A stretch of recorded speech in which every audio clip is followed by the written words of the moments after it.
Once again, it is indeed your boy, Tim, the handsome liberal. Trump is still speaking, so give me a moment as I get my equipment going. We will go live in approximately 3, 2, 1. All right, we're live on both platforms. Wow, President Trump is currently giving a press conference. Apparently, there are 3 debates that at least the Trump administration has agreed to.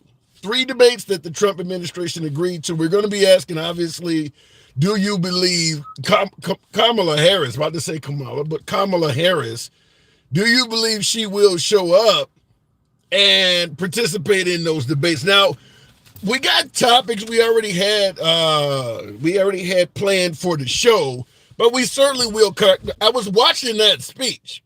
That is the reason why the live is a little bit late today. We were watching that speech. That live is currently, that speech that Trump is having is currently still concluding. But I wanted to get the gist of it because that will be on. We're going to do a special show this evening covering what Trump was talking about. There's enough there already from that. Made a lot of interesting points, but the debates he stated, before we get into the actual show, here is what Trump has agreed to. September 4th, September 10th, and September 25th.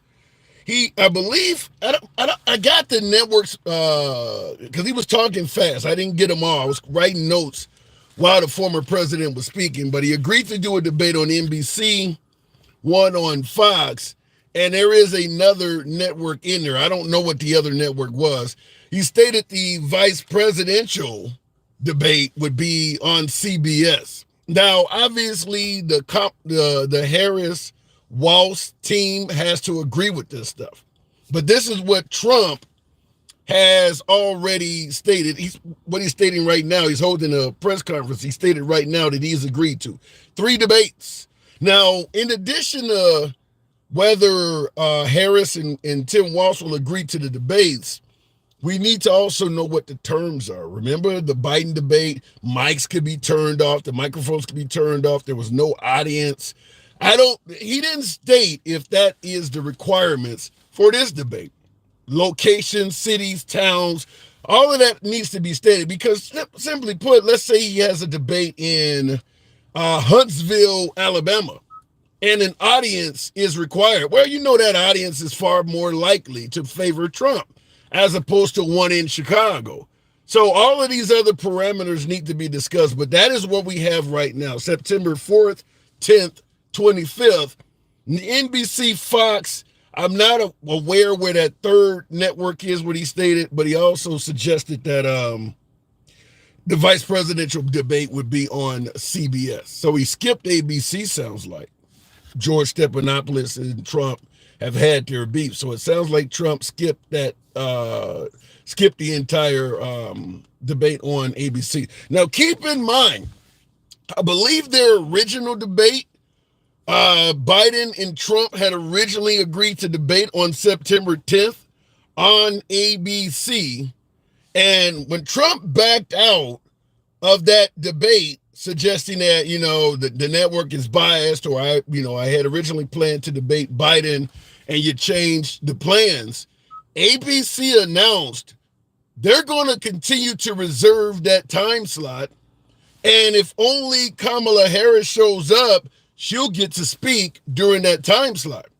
So that could mean that Kamala Harris gets a hell of a lot of time on ABC to state whatever she wants if Trump doesn't follow through. They reserved the time slot, Trump versus Biden, and they intend to still fill that time slot with a political program. And they have stated that they will give that time to Kamala Harris. We'll see if all of that comes through.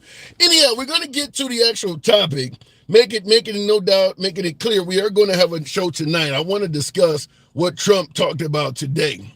But we're going to cover the topics we originally had discussed. By the way, in regards to Trump's speech that he's giving now, one of the things that's going to come up later, he talked about Governor Tim Walz of Minnesota in regards to an abortion question, suggesting that Tim Walz is so far to the left, that they had plans to allow the mother to actually give birth, put the baby to the side, and the doctor could decide with the mom if they wanted to terminate the baby or not.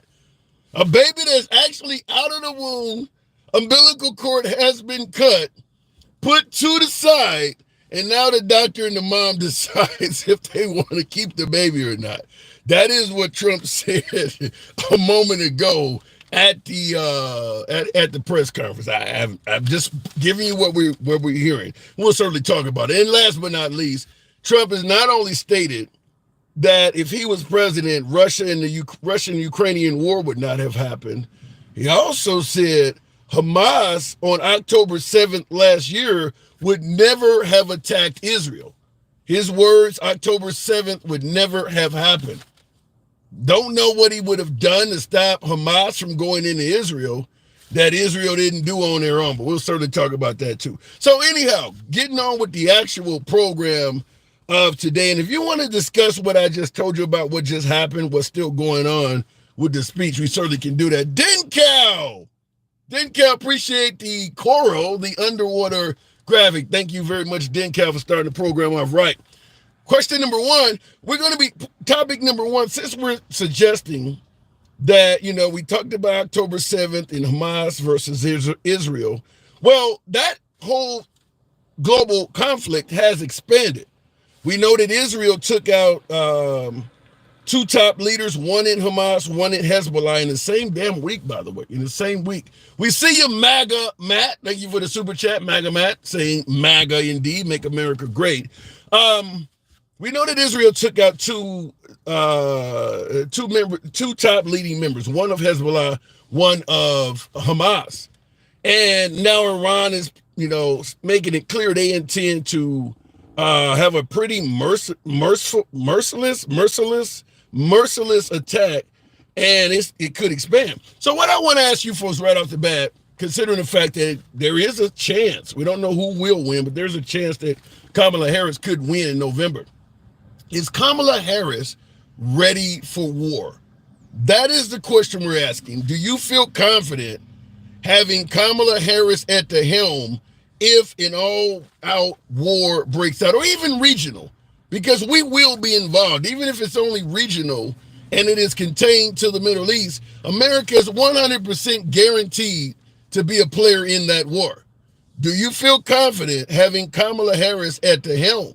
And obviously, the same question posed in reverse, would you rather have Trump? If it came down to Kamala Harris and former President Trump, who would you rather have at the helm if a regional war breaks out or if something bigger happens? Also, President Biden recently stated that he is concerned that if President Trump loses in, 89 days now, I believe, if President Trump loses, he will resist a peaceful transition of power. He will not play ball. He will not be fair. He will not accept the loss or concede. What say you? Do you believe Biden is correct? Or is Biden simply fear-mongering in regards to former President Trump? And last but not least, those are the two topics, but last but not least, I just want to ask you folks real quick. Governor Tim Walz, his military record is continuing to be challenged. The guy did 24 years honorably for all intents and purposes, earned his retirement, and many are suggesting that as opposed to taking his earned retirement, when that time came up, while he is in his early 40s or mid 40s, he should have opted to continue more time going to combat where he's leaving his family behind, could lose his life, and that is what a soldier should do. I'm asking the question, if Governor Tim Walz was not seeking the nation's second highest office, will we be judging his military career the way we are now? Those are our topics. As always, the program is, always will be MAGA friendly. We don't block, ban, or censor anyone for their commentary. MAGA are our preferred guests. Nevertheless, liberals are welcome as well. When you're in the comment section, you don't have to agree with anyone. Whether you're speaking to the host, you don't have to agree with the host on a damn thing. It's all about free speech here. That's how the program has always been ran.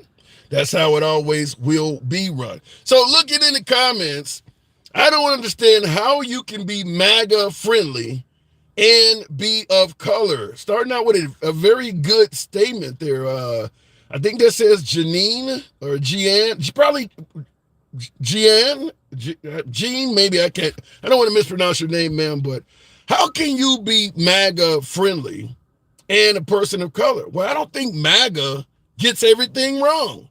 I would also add that I believe in free speech, even when that speech is not favorable to my own opinion. I don't believe that anyone who has an adverse opinion should be silenced.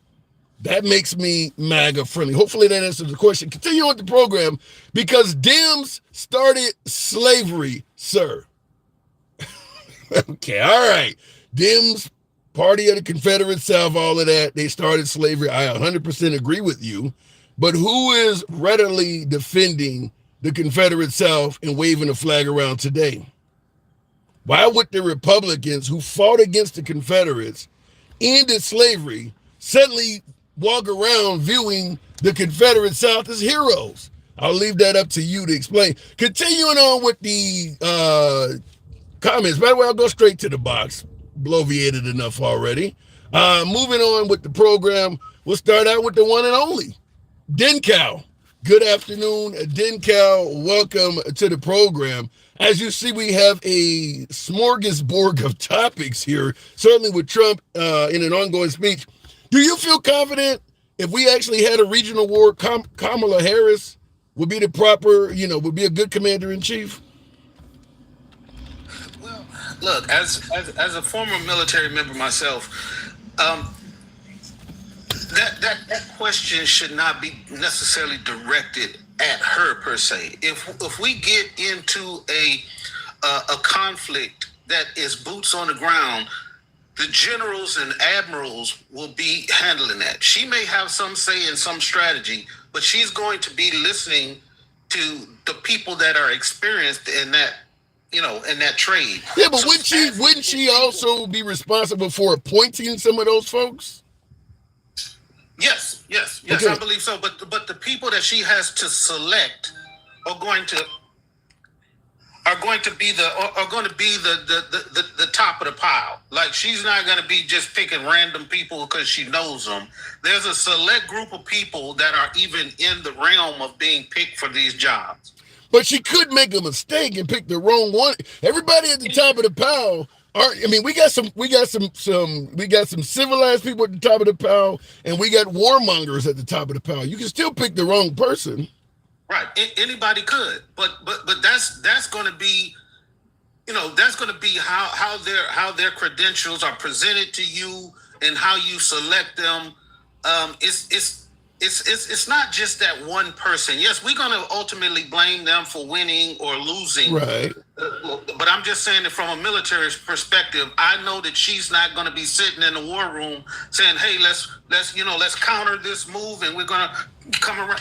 We're going to shoot this many missiles." She's not going to be doing those types of things. So I think she's going to do just as well as any other people. The question that I have is, how great would Trump do in combat? See, he's talked about how nothing would have ever happened. Yeah. If he was still, but now that if we get into a situation where there will be combat, what would he do? Because he would have to back up his rhetoric. So now he would not be able to just stop something from happening. See, it's easy to say everything in hindsight would never happen if I would have been in control. But we all understand that eventually there's going to be conflicts throughout the world. But speaking of there's going to be conflicts throughout the world, how do you respond to the fact that under Trump there were so few conflicts? There's obviously a hell of a lot more going on now under Biden and under even Obama compared to what's going on under Trump. Right. Well, we all kind of understand the type of tactics he used to not make those things happen. He appeased dictators and authoritarians. And I'm not saying like that's necessarily a bad thing that he used his friendships to prevent those things. But the fact is, every 4 to 8 years, we have a change in the guard. We can't just rely on one dude that's able to protect the country with his style of leadership. We have to have what they call continuity of government. The next person that comes in, yes, they're going to have a different ideal understanding, but that policy going across the board should be even. We shouldn't go from a guy who has a great relationship with a dictator to somebody who's going to go back to necessarily our traditional, foreign policy. But I think you're making an argument that while we might need to elect Trump, you're saying he had a relationship with dictators, as you put it, he appeased them. But at the end of the day, he kept them all in check. We didn't have the issues we have now that we have a government where they do not have a relationship with those dictators. And my argument would have supported Trump as the president if he were the dictator and he was going to be in office forever. But as long as we understand, in a few years, no matter who gets elected on either side, there's going to, all he did was prolong situations that were already boiling underneath. And if he can't stay there to just protect us forever, then we're just waiting for the inevitable. I don't disagree with the way you're stating it, but is temporary peace still not better than no peace at all? Under the Democratic administration, things have broke out immediately. You're saying that even with Trump in office, things may only be peaceful while he's there, and it may flare up later on. But isn't temporary peace still better than none at all? I guess if you want to look at it, I don't look at it like that from a historical perspective. But I also want to say that if we're going to give him credit for things not happening, we also have to give the current administration credit for not having a bunch of boots on the ground. Everybody's talking about the world is on fire. Yeah, no boots on the ground. I don't disagree with that. We don't have boots on the ground officially. I agree. Officially, we do not have boots on the ground. Right. And if we did, and they was discovered, we know it because they parade them soldiers down the street in some foreign country. If that were to happen, if they were to be found that we had people boots on the ground, and I understand our government is savvy. They may put on different uniforms and all that. All I can tell you is that if you look at the death rate or the amount of death that's happened under this current administration, it's been very, very low in the history of presidents, regardless of the situations. But under Trump, it was even lower. Would you not agree? No, I think probably more people passed away in the military under Trump than has under Biden. We taking the 13 people, which is a tragedy in the Afghanistan withdrawal, but let's not get that conflated with the whole time Trump was in office. No military members died. They did. Okay. Well, you mean, they were in combat still, so obviously somebody probably lost their life or got injured. So while we parrot the line that, when Trump was in, nothing was happening, that's just not true. Well, when they say nothing was happening, they mean there were no major, country versus country type out. I mean, Syria and Russia, that whole thing was still going on. But compared to what we have now, things were far calmer under Trump. You don't agree with that? Okay, that's true. That's true. But if you look back at his time in office, he also helped exacerbate some of the things that eventually happened after he left. So you can say that things didn't happen while he was there, but if you set up for the next person to endure the backlash from what you've done, because I guarantee you that a lot of that stuff from the age group started building up after Trump came in and he moved that embassy and he put total confidence in everything into Israel, and he stopped providing funding for the Palestinian and those people over there. So that buildup, which reinforced Bibi Netanyahu, his will to abandon a two-state solution, made those people say, we never gonna have a 2-state solution as long as these people are here. And I guarantee you, some of that filtered into their decision to what happened on October 7th. All right, you could be right. I mean, we're speculating, but I certainly believe you could be right. I want to run this other topic with you before we move it on. Biden is claiming that he's concerned that if Trump loses, he's not going to allow possibly for a peaceful transition of power, is likely to refuse to concede the election, and I suppose try to start trouble again. What say you? Well, I don't know if is that rhetorical? No, this is what Biden said the other day. I know, but to really like ask the question when we do you believe that what Biden is saying is ridiculous or likely valid? No, it's obviously true. I mean, the man will, he's already said if the election is held fairly, which we know what his opinion of fairly means.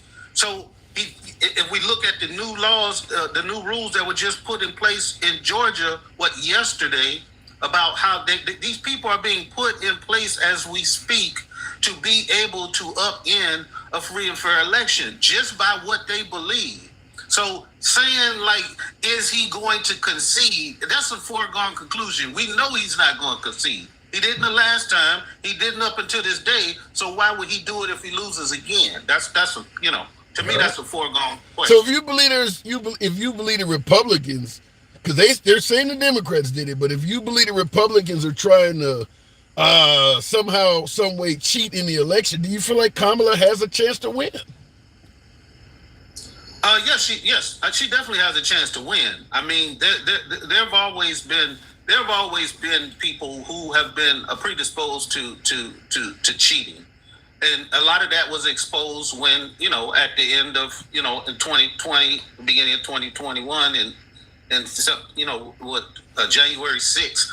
Like, we've seen that stuff. But there's always been people in place to, I'm not saying that that's going to happen this time, but there have always been people in place to state the obvious and keep this country on track. So I believe that she can definitely still win.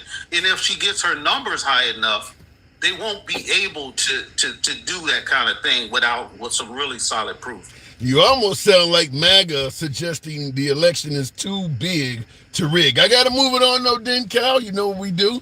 Appreciate you coming through. I had one more thing I wanted to say. Sure. And it was so rough. It was so rough watching that man speak just a few minutes ago. I mean, he obfuscated, skated, danced. I mean, he did everything. But the part that stuck out to me was when they asked him about crowd size and he started Martin Luther King and how Martin Luther King, he had a bigger crowd than Martin Luther King, but everybody said he only had 25,000 and Martin Luther King had 1 million. But if you look at the aerial photos, it was clear that he had a bigger, Martin was cool. I like Martin, but he didn't really have a bigger art. Wow, we voting for this man for president, man. I did see that, and I found it to be very interesting. Den Cal, I appreciate you coming on. Wow, he did say that. Come on back through anytime. All right, moving on. He certainly did say that. Same real estate. We're in the same location. If you look at the photos during the Martin Luther King speech on Washington, I have the same crowd size, yet they're saying, MLK had 1 million and I only got 25,000. Yeah, he said that. All right, moving on with the program. And you think that every one of the mail-in ballots are legit, says Shelly Eddy. No, I don't. I'll continue with the program, but no, I don't believe that the 2020 election was, absent or void of any fraud. I'm in a country of 350 million people. You can damn sure be confident that there's cheating in every election. Hell, I couldn't even vote in most elections throughout our history. So those definitely weren't held fairly. Thank you for the head mustaches. Alter ego. Yeah. Appreciate the support. So no, I believe there is fraud in every election. Where I differ from Trump is automatically assuming Republicans are honest and Democrats cheat. If you look at what how President Trump stated things, Fox News, 2000 News, I've seen a half dozen times, Mike Lindell's Cyber Symposium, all of the things that looked suspicious, they all automatically assumed they were Democrats doing it. Stuff in ballot boxes at 3 a.m. It must be Democrats. What did Rudolph Giuliani say about Ruby Freeman passing around USB drives like vials of crack? It must be for Democrats. You don't know that.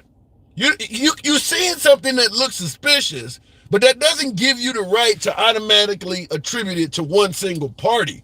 And that's where I get lost at. Suspicious activity or even fraud does not automatically equate to harm to Trump. It could be Republicans cheating, but the Republican Party, and particularly MAGA, apparently don't believe that's possible.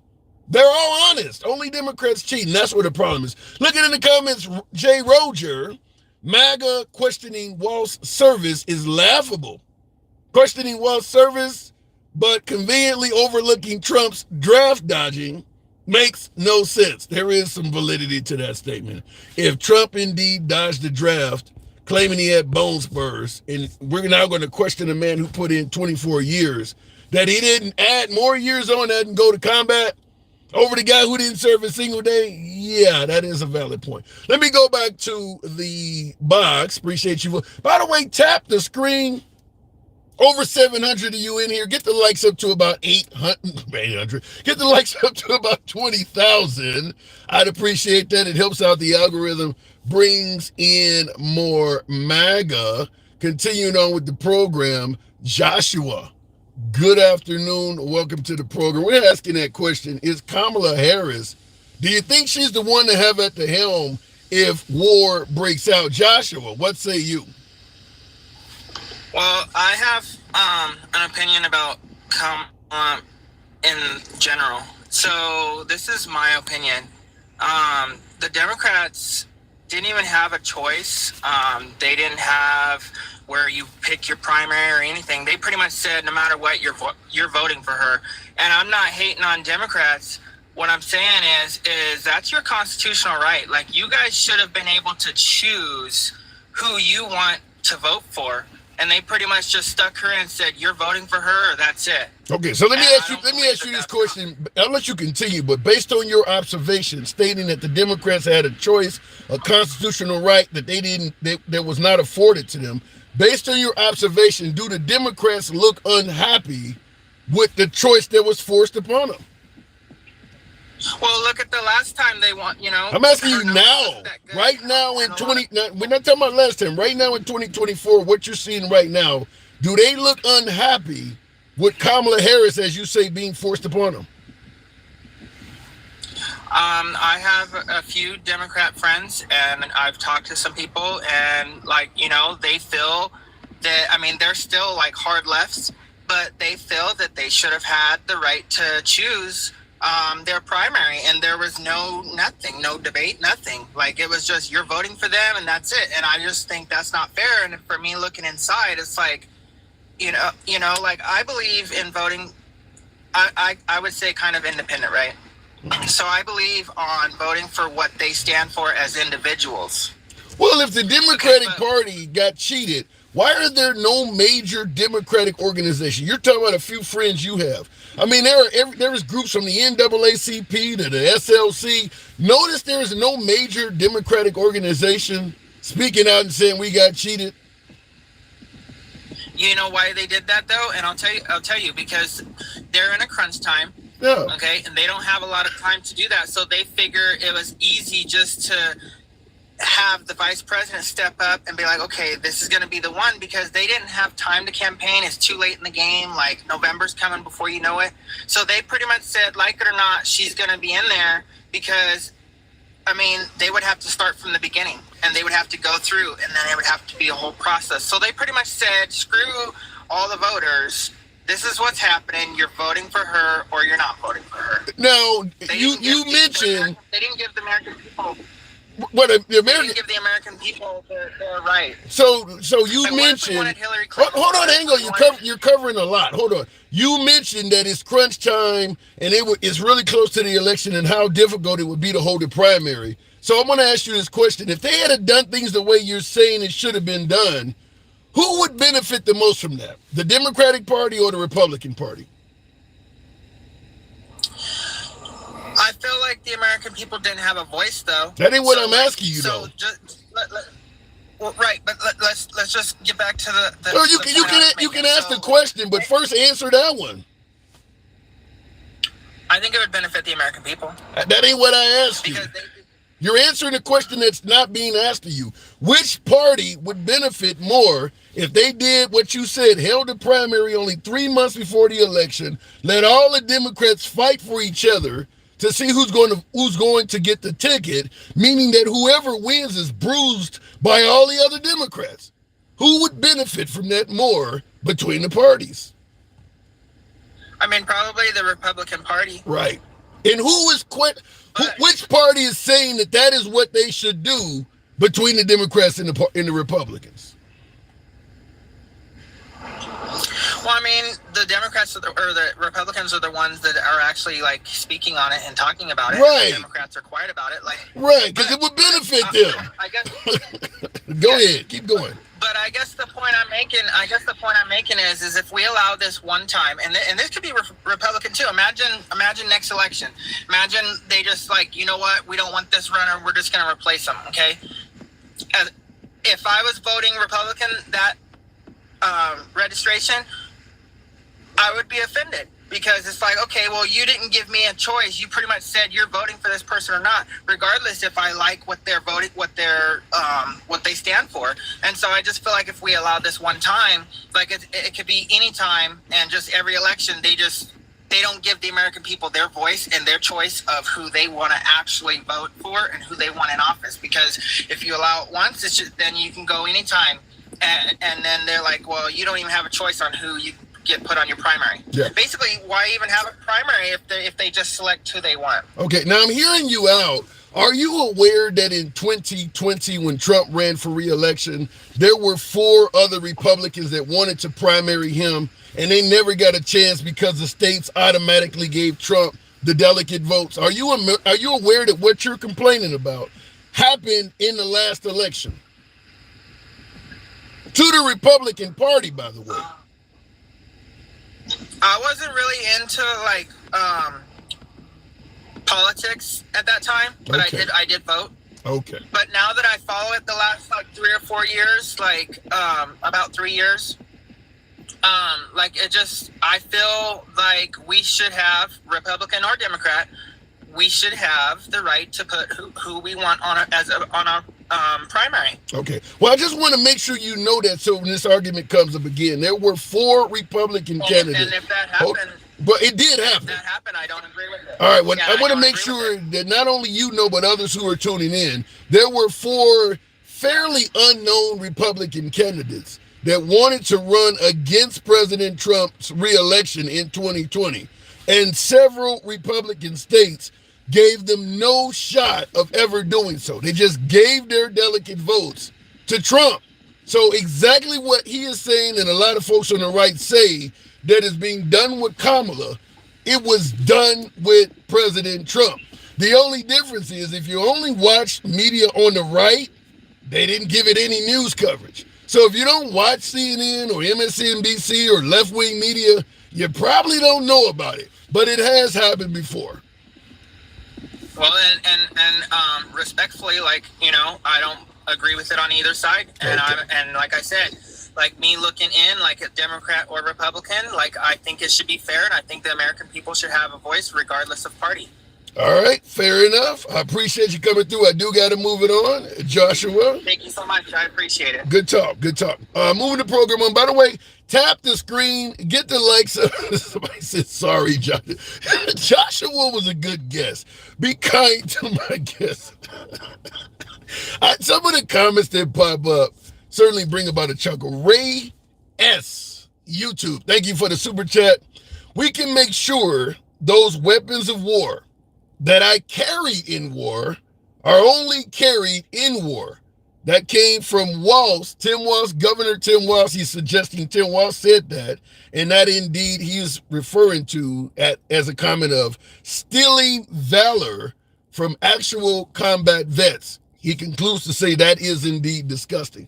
Now, there are rumors that Governor Tim Walz is guilty of stolen valor. Now, I was watching CNN earlier, making some content about that later on, but a sergeant major that also served in the Army National Guard with Tim Walz is speaking on his behalf and stating that he did not steal valor like that. But there are a lot of folks that are suggesting that he did. We'll talk about it certainly on the program in detail. But I'm asking that question as well. If Tim Walz was not running for vice president, do you believe his military career would be getting the scrutiny it is right now, where he would be getting all this negative press after doing 24 years in the military? He did a full ride. Do you believe he would still be getting this treatment? Because this is what Trump is alleging. If I wasn't running for office, all of these charges wouldn't be happening. It's a witch hunt. Is Tim Walz, to a lesser degree, dealing with a witch hunt? Were they really questioning his military career as a governor of Minnesota or as a congressman? Two positions he held before this. Looking in the comments, Tim Walz was vetted numerous times. I gotta assume he probably was, being a governor, but when I asked that question, Handsome Project 2025 making public schoolers only join his military. They have no choice. You're saying that Project 2025 is making public schoolers only join his military? Who is he? Project 2025 is making kids join whose military? I'd be curious. I've never heard that one before. Going to the box. Appreciate you folks that are tapping the screen. Get the likes on up. 30,000. We can certainly make that happen. Same with my audience on YouTube. We simultaneously on both platforms. I appreciate you folks tuning in. This gloomy Thursday here. Maybe it's better in your neck of the woods. Takesha Bowie, thank you for holding. Welcome to the program. Good afternoon, Takesha. Hey, Tim, how's it going, friend? Just hanging around like Mike Pence at the Capitol building. So, what do you think? Kamala Harris, is she ready for war if it breaks out? Did you see that look she gave them hecklers yesterday? Yes. Oh, Said, that's a I'm black speaking. woman stare, baby. Yeah, that's she said, I'm speaking. Stare. And if she put that stare on them other country leaders, yeah, she good and ready for war. That's that black mama stare, baby. But would they listen to it? You feel confident? Absolutely they would, Tim. Didn't we listen to our mamas when they gave us that eye? Yeah. Okay. The reason I'll let you continue, but the reason I'm asking is there are no shortage of Americans, and I'm talking even females, that believe a woman is not proper for that job. A woman should not have that position. What say you? They keep underestimating women. That's why I say they put us at the bottom, but we really running everything for real, to be honest with you. If you think about it, we run the household.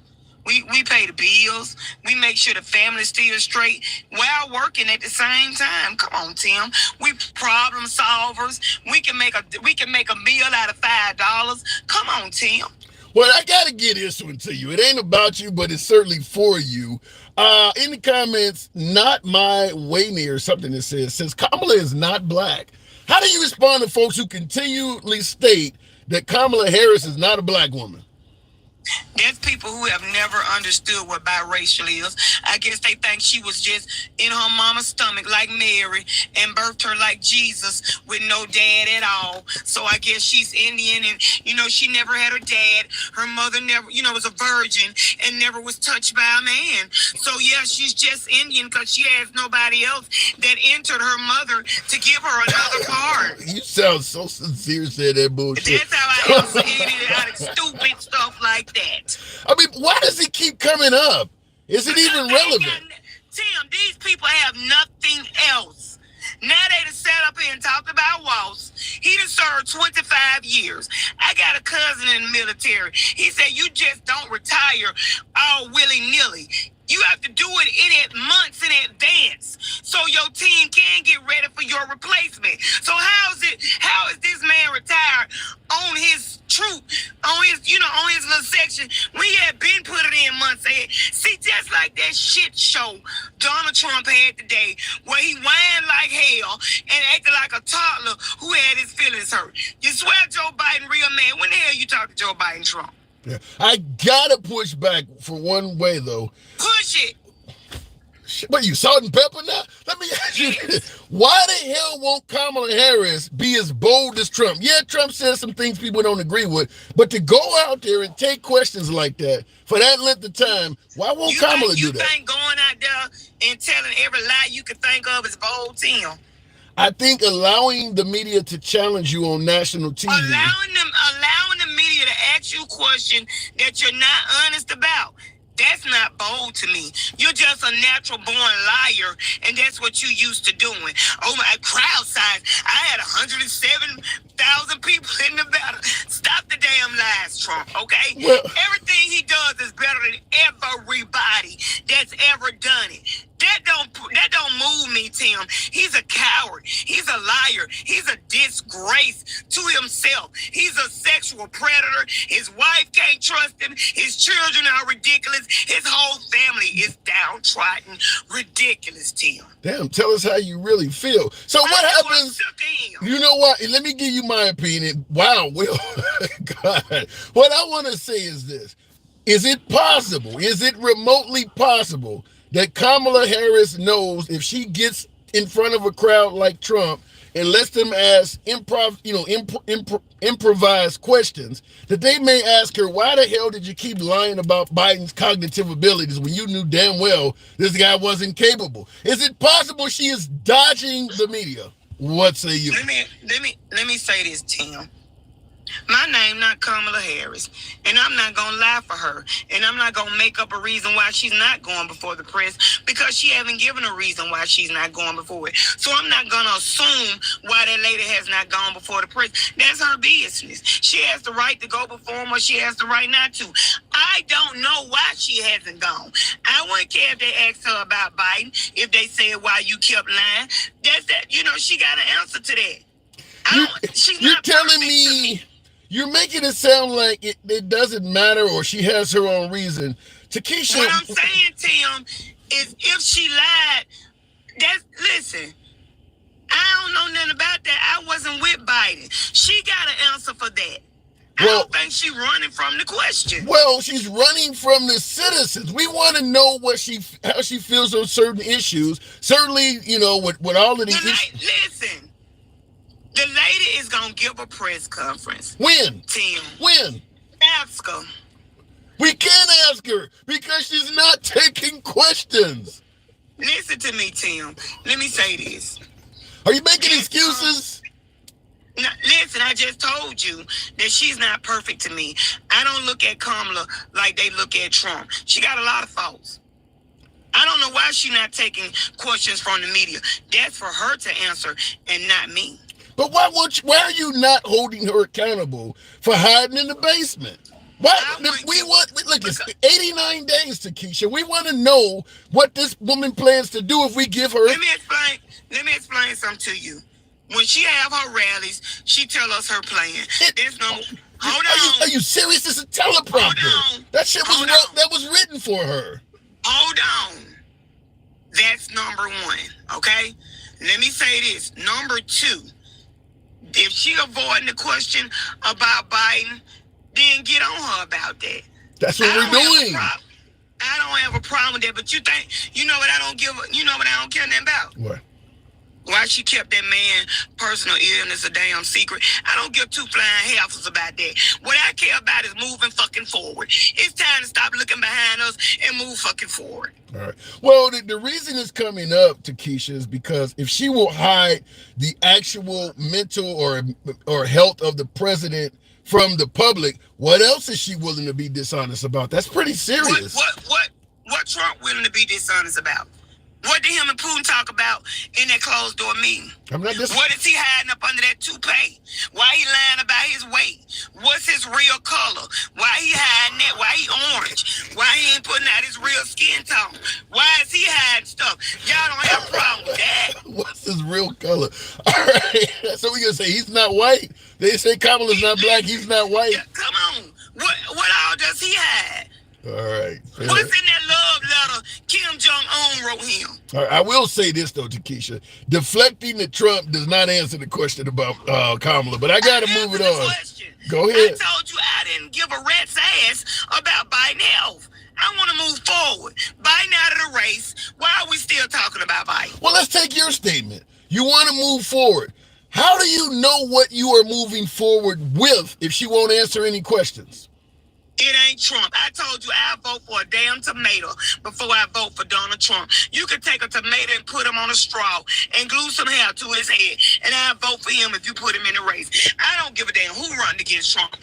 Anybody's better than Donald Trump. All right, we'll leave it at that. That clears things up a bit. Keisha, we had to go back and forth, but it's always a pleasure talking to you. Come on back as always. Wait a minute, handsome. Listen, real quick. And when they say, what has Kamala did?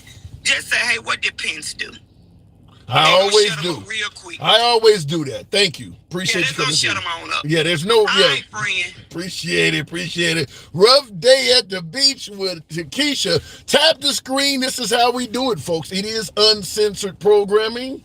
Monday through Friday, by the way, 1 p.m. Central generally is when we're here. 1300. You'll find us here. By the way, tap the screen. Get the likes up to around 60,000. We got over 1,000 of you in here, so we can certainly make that happen. Same on YouTube. Feel free to smash that like button. Should be around 100. You can certainly access the like button through the top three dots, the three dots at the top of your screen. Mowgli, you keep trying to bring this Kamala lie thing, all while you never hold MAGA responsible for many lies Trump's tell. Did you not just, Mowgli, thank you for your super chat. I'm not trying to, I got to thank you for supporting the program. So few folks do, but I want to tell you, did you not just hear me suggesting that there's no evidence that Trump won the 2020 election, that they are claiming all fraud that was spotted automatically benefited Trump and was done by Democrats? I do question things that come from Trump. I started the program off. Now, you probably weren't here, so I'm saying this understanding that maybe you just didn't hear it. You probably were not here when I brought up the fact that during this interview that Trump just had, he stated that Tim Walz was for post-birth pregnancy terminations, for lack of a better term. He suggested that under the Tim Walz government, women were having birth and putting the baby to the side and discussing with their doctor whether or not they wanted to terminate it or not. Now, that's flat out false, in my humble opinion. So if you want me to call out something, that's probably the most ridiculous thing I've ever heard. You had the baby alive, kicking and well, you cut the cord, and you and the doctor decide, okay, I don't want that one. Let me get a do-over. Go ahead and get rid of that. No way in hell that's happening. But Trump did say that. Gabe, thank you for the super chat. She's capping hard for Kamala. Now, Gabe is suggesting my last caller was making a hell of a lot of lies and excuses for Kamala Harris. That's what is meant by capping. Let me go back to the box. Say word, they tried to kill your president. Dan, somebody certainly did. Once again, just like the whole election where only Democrats do things that are wrong and Republicans are all honest, that's the claim, that the Democrats were responsible for the hit on Trump.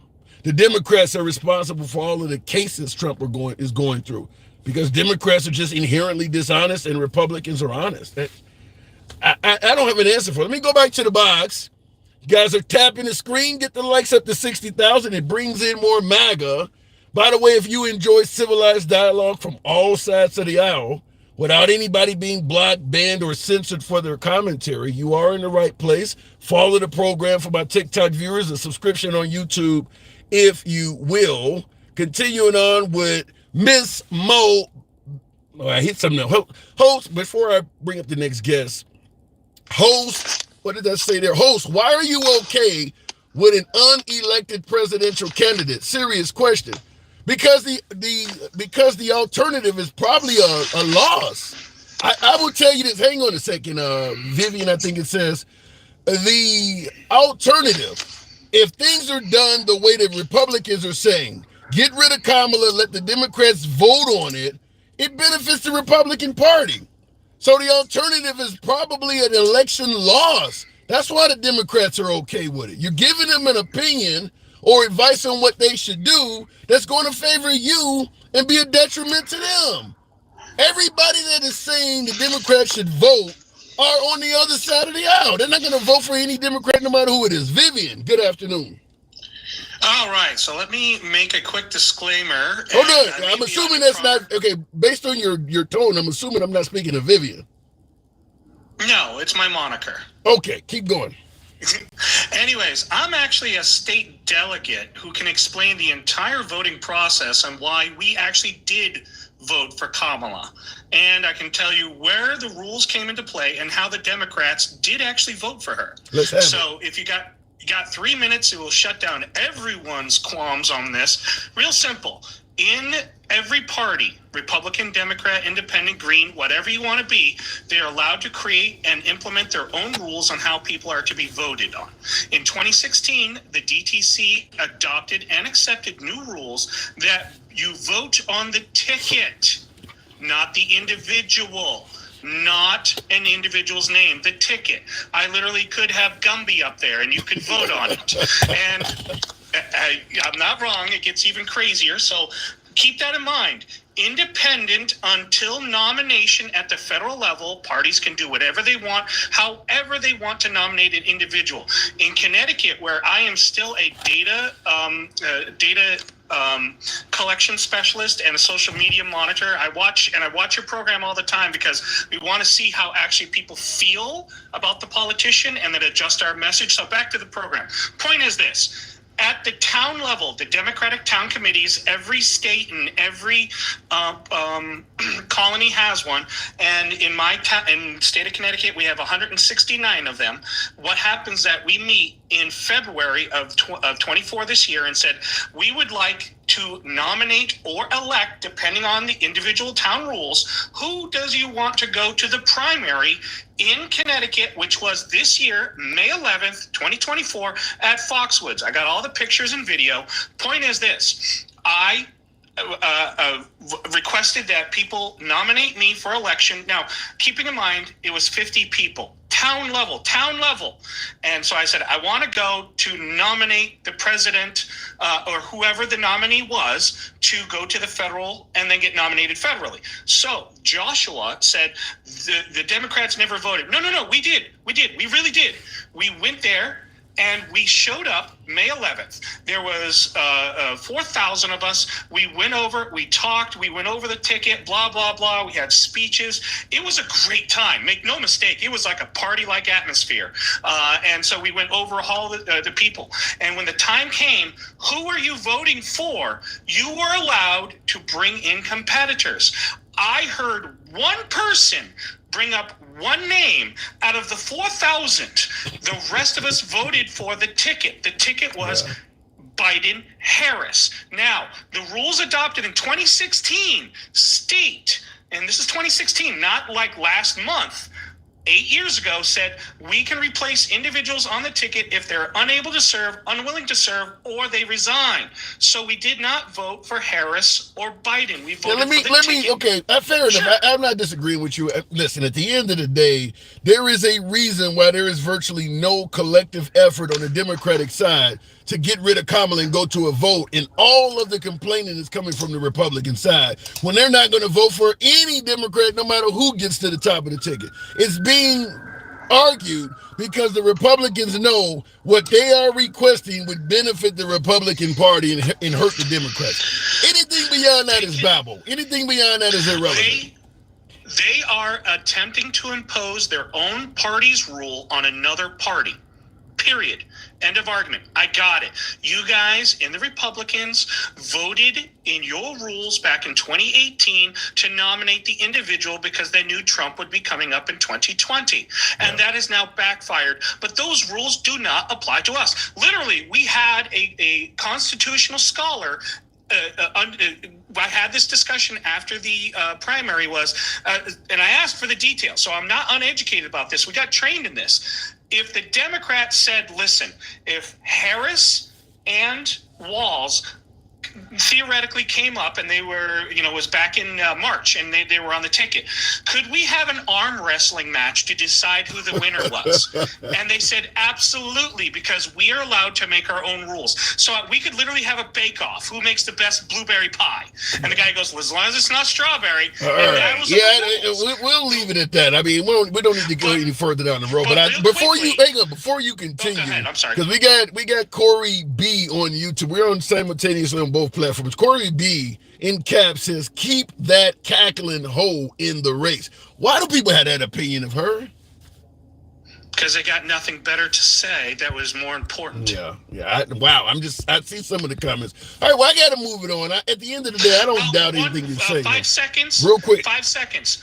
The rules mean nothing after the nomination. So at the federal level, Josh would have a point at the end of August. But before then, there is nothing he could do about it. Too bad, so sad. We're moving on. Thank you for your time. Anytime. Appreciate it.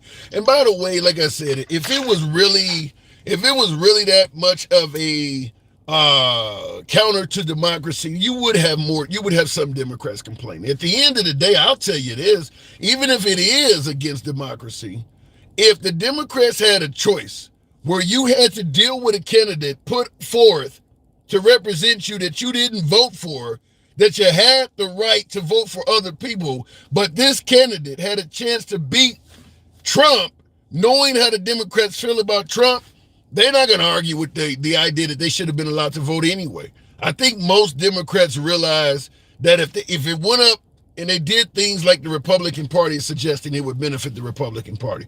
They're not going to fight for the right to vote and then possibly propel Trump back to the ticket. I would submit to you that getting rid of Trump is probably more important than anything else the Democrats are trying to do politically. Anything else.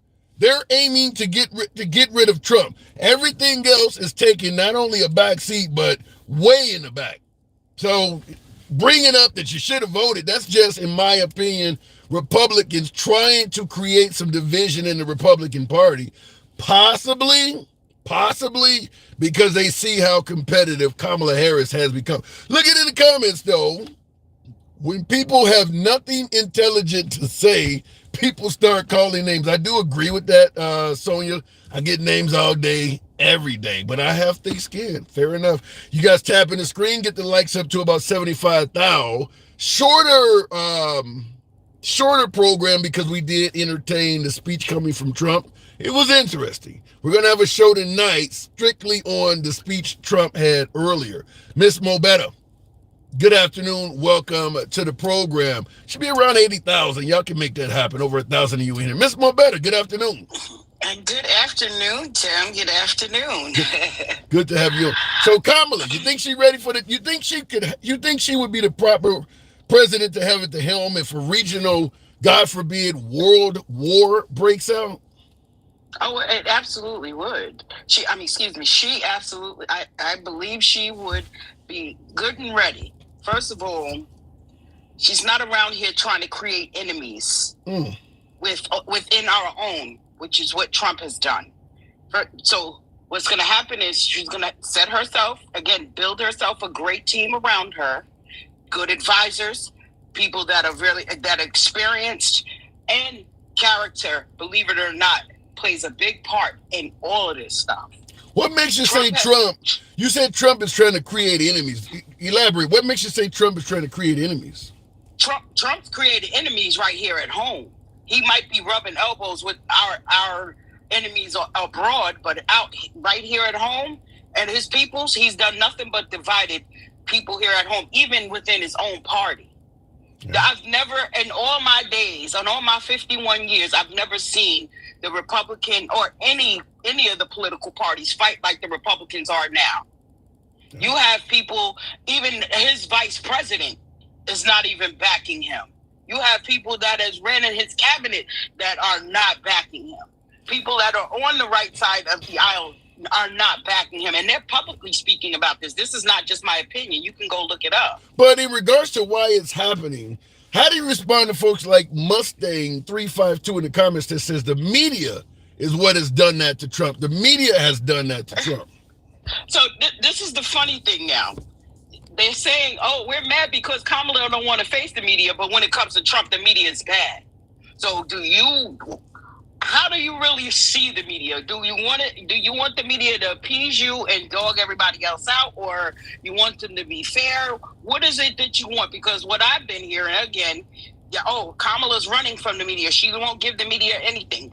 Oh, the media is unfair to Trump. Come on, make that make sense. Is that an oxymoron or is it not? I tend to agree that you can't play both sides of the fiddle. I don't disagree with that. But I have to ask, since you mentioned Kamala and the media, why isn't she holding press conference? The public wants to know what direction she plans to take this country. Is she just simply riding it out on the I hate Trump crowd? Well, if it works, like you said, if it works for her, why not use it? Why not ride that wave if it works? Yeah. I don't know if you've ever heard this term before, but my late grandmother was the queen of metaphors and stuff. But she had one term that said, if you forewarn a person, you forearm them. So a lot of times, sometimes you have to keep certain things to yourself because people will take it and run with it and run the wrong way with it. Yeah, but then you got to be fearful for what she's trying to hide. I agree with you though that your grandmother had a really good point. I don't believe she's trying to hide anything. However, she's just now getting her foot in the door. So there's a lot of things she got to do before let me set the right people up in place first, and then I can come out fighting.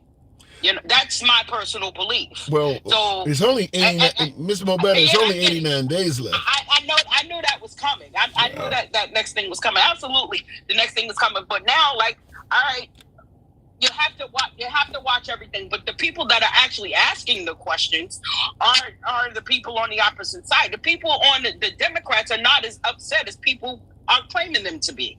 Would you agree? Now she in the comments says they want to pick her apart. She ain't got time for that BS. Do you believe? Listen, and this is why they want to denounce her as being a black woman. Let me tell you something about the black woman energy. I am a black woman. Our energy is on a whole different level. So what they want to see is the media attack her for some things and her react so they could call her the angry black woman now. Yeah, you get that every time you come on the show. Yeah, you get that every time.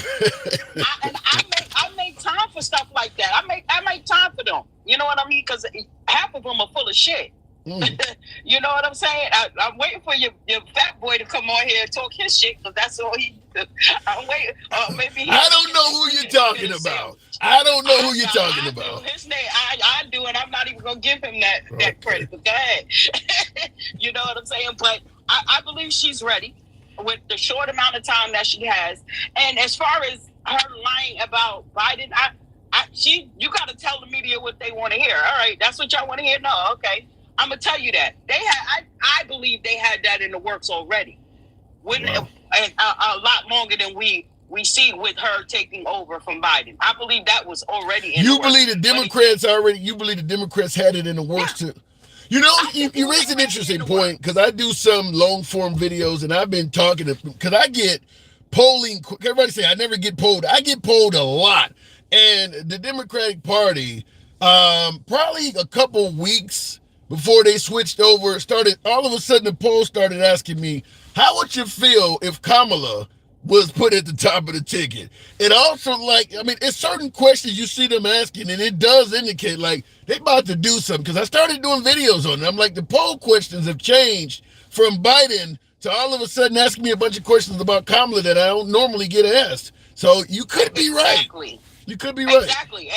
And like I said, for people claiming that don't nobody like her and y'all keep talking about her sleeping with people to get to the top or whatever. Apparently, she's still sleeping with them because the numbers ain't lying right now.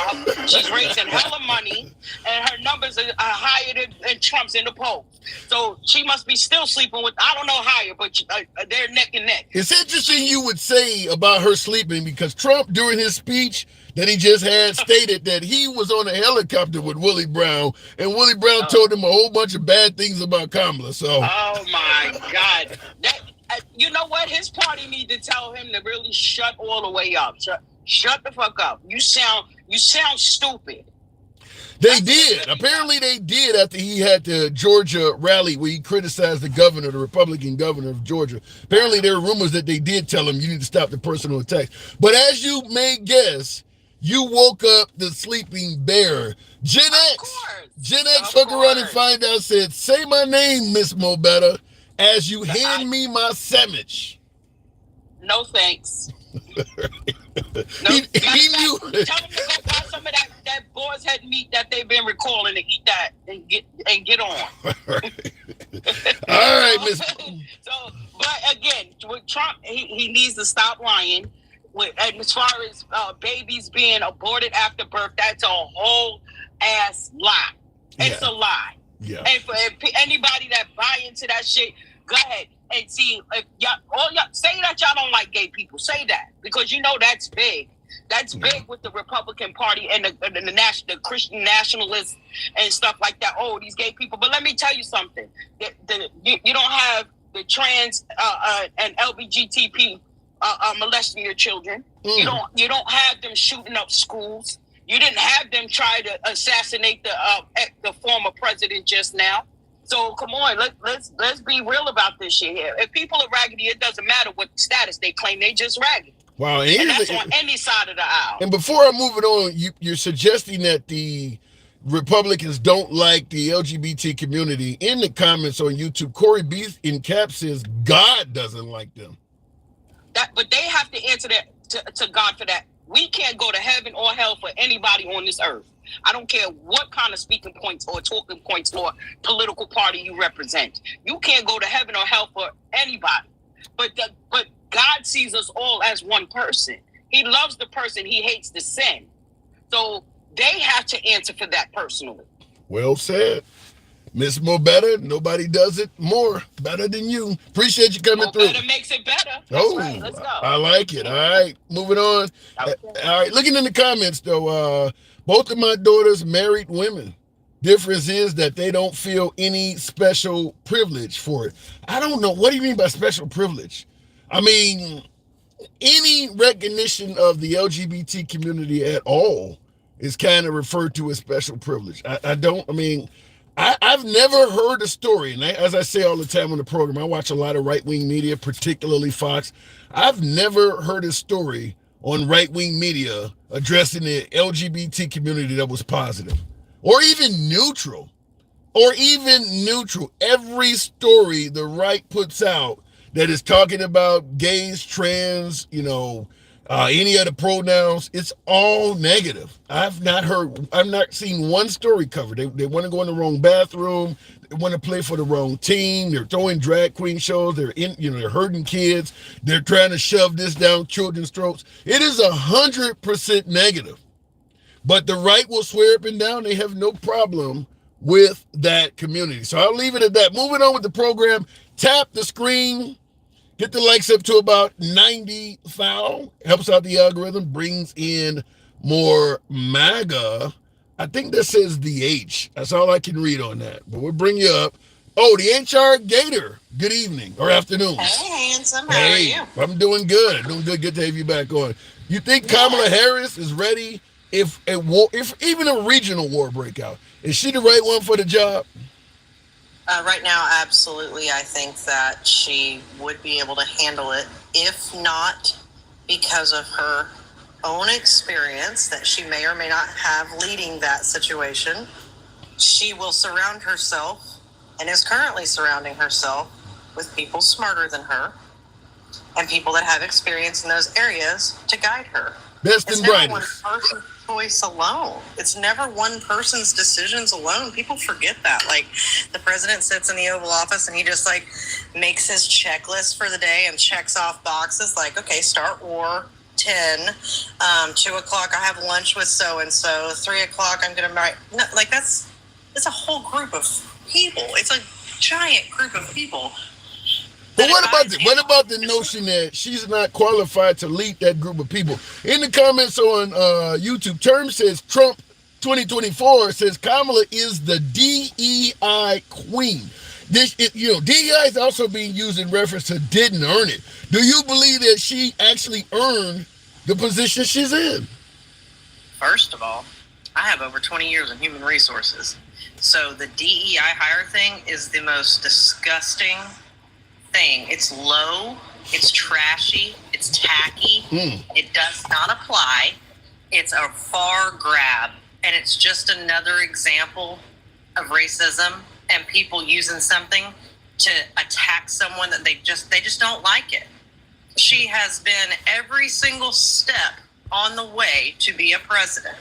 She's currently the sitting vice president of the United States of America. Yeah. We knew anything happens to Biden, she's going to become president. Yeah, but you know they're going to bring up that Biden spoke ahead of time and made it clear he was looking to give the position to a woman of color. I mean, he did say that. Sure. Great. Cool. He told us his intention and he followed through. I don't understand if that was your goal and you found the most qualified candidate and you hired her and that was your goal to bring someone on of that stature or of that anything, then okay, so he told us his intention. But that's not the most qualified candidate. If you're suggesting you're going to hire a woman of color, that means any man, anybody that's not a person of color, you're excluding them even if they're more qualified. Absolutely, and I can't say I wasn't there in the hiring process. I wasn't there in the vetting process. I don't know what kind of candidates you got. I know that I source candidates all the time. I might have 50 on my desk, and 49 of their resumes look awesome. And then when I talk to 46 of them, I'm like, you guys all fucking lied on your resumes. You guys don't know what you're talking about. You came in pajamas. You brought your damn kids into the lobby. You got food on your face. Like, listen, I've seen it all. Okay, and I do that from the top all the way down to the bottom. So, like, not the bottom, but like, entry-level positions all the way up to C-suite. Like, it does not matter. I've done that, vetted, you go through, you check everything. A DEI hire would apply here if she hadn't already been all the things and hadn't already made. But let me ask you now, as someone in HR yourself, seemingly with a lot of hiring experience, do you ever hire specifically based on gender and color? Okay, well, let me go ahead and say this. First of all, no. However, there's a caveat to this. You have to understand that HR, I always tell my husband this. My husband's a network engineer. His job is black and white. There's always a fix. There's a right way and a wrong way. Something's broke, you fix it. I work in the gray area. People are the gray area. There's always variables because of the human condition. So if I go work for a company and I walk in there and I am looking for a candidate for a highly sought after position. All right. And I realized that I just got hired in HR. I'm the new HR person. Let's just do a real random sitch. I'm the new HR girl. We got to get some new people in here, blah, blah, blah. And I walk in and I notice that every single employee in there is solid cream white. I'm going to look around and go, okay, so there's no diversity here. Yeah. There's nothing. What's going on here? First of all, I also have to think about there are laws that surround that, and I need to make sure that I am giving every single applicant adequate, like this exact same interview process. Like, I do not care what I do. Personally, me, Shelly, I do not care what color you are. I'm looking for the best candidate. I want to bring my turnover down. I want my company to be successful. I don't want to be looked at as the piece of crap that hired losers. I want to get the best candidate. And we know that was one of the issues with the Trump campaign is he was even MAGA would agree, he was not good at who he surrounded himself with. But I want to point this out because you mentioned her surrounding herself with intelligent people. Gen X always comes out of the... I know Gen X. I know. He was summoned. Miss Mobetta, I'm beat her. God, tell you what, she summoned him. Gen X is quickly becoming the most popular person on the program. But Gen X says, in regards to Kamala Harris surrounding herself with intelligent folks, he says all she has to do is surround herself with people who are smart. All she has to do to surround herself with people who are smarter than her is to find the nearest third grade special ed class. Camel Toe, not Kamala, but Camel Toe is a mumbling baboon. Well, first of all, end of that's tacky. The end? Only the end? No, I was just circling back to all of it was tacky. But yeah, right. You know what? I don't have to entertain it. It's whatever. He can. That's fine. Have fun. I sit here and I go, she speaks eloquently. She's talking to you. She's stopping you when you're talking over her. Yeah, that was powerful. I love that, Shama. Not only did she stop that heckler, she stood there and stared to that applause. Kind of remind me of Michael Jackson coming up doing the Super Bowl performance. And for you folks who are old enough, he pops up, he doesn't say a damn word, and the audience went wild. Went wild because I knew, like, I watched that, and it's just like she commanded the room. That's what we need. We need someone to command the room. I want to speak for a second on. I don't think that people really do realize. Has anyone considered the fact that maybe even, and let me say this for a second, maybe even Biden doesn't know what's wrong with Biden right now? That's all MAGA's been saying, is Biden don't know where the hell he's at. Can't string together. No. That's all they've been saying. What I'm saying is, look at the medical side. Okay, so the medical side. I'm saying, what if he made his decision, whatever. Something's obviously declining. He goes from I'm not dropping out to, okay, I'm dropping out, right? I've always looked at this two ways. Either he got some kind of actual diagnosis, something happened after they had their speech. It was so sad. It was sad to me. It was an obvious, visible decline. No one can deny it. It was concerning, okay? But perhaps after that, I always try to reduce people back down to just people, not their job, not their role, whatever. Was he just laying in bed that night? Did he just look at his wife and go, Jill, I'm tired? No, I don't believe. And then also on Kamala knowing what was wrong with him, I don't know that she would have if he was seeing his physician, if he found something out. And also everyone that wants to know, why aren't you pressing harder for when Trump was in the hospital with COVID and said he was perfect, but he was like vented up and terrible and sick. He kept all of it. He keeps all the medical from everybody because he's perfect. Remember his ear. He said today he heals so fat, not even a scratch, not a bruise. You know, he's a miraculous healer from that piece of podium that hit him, you know? So he's really, really like a rapid healer. Yeah. What are you talking about?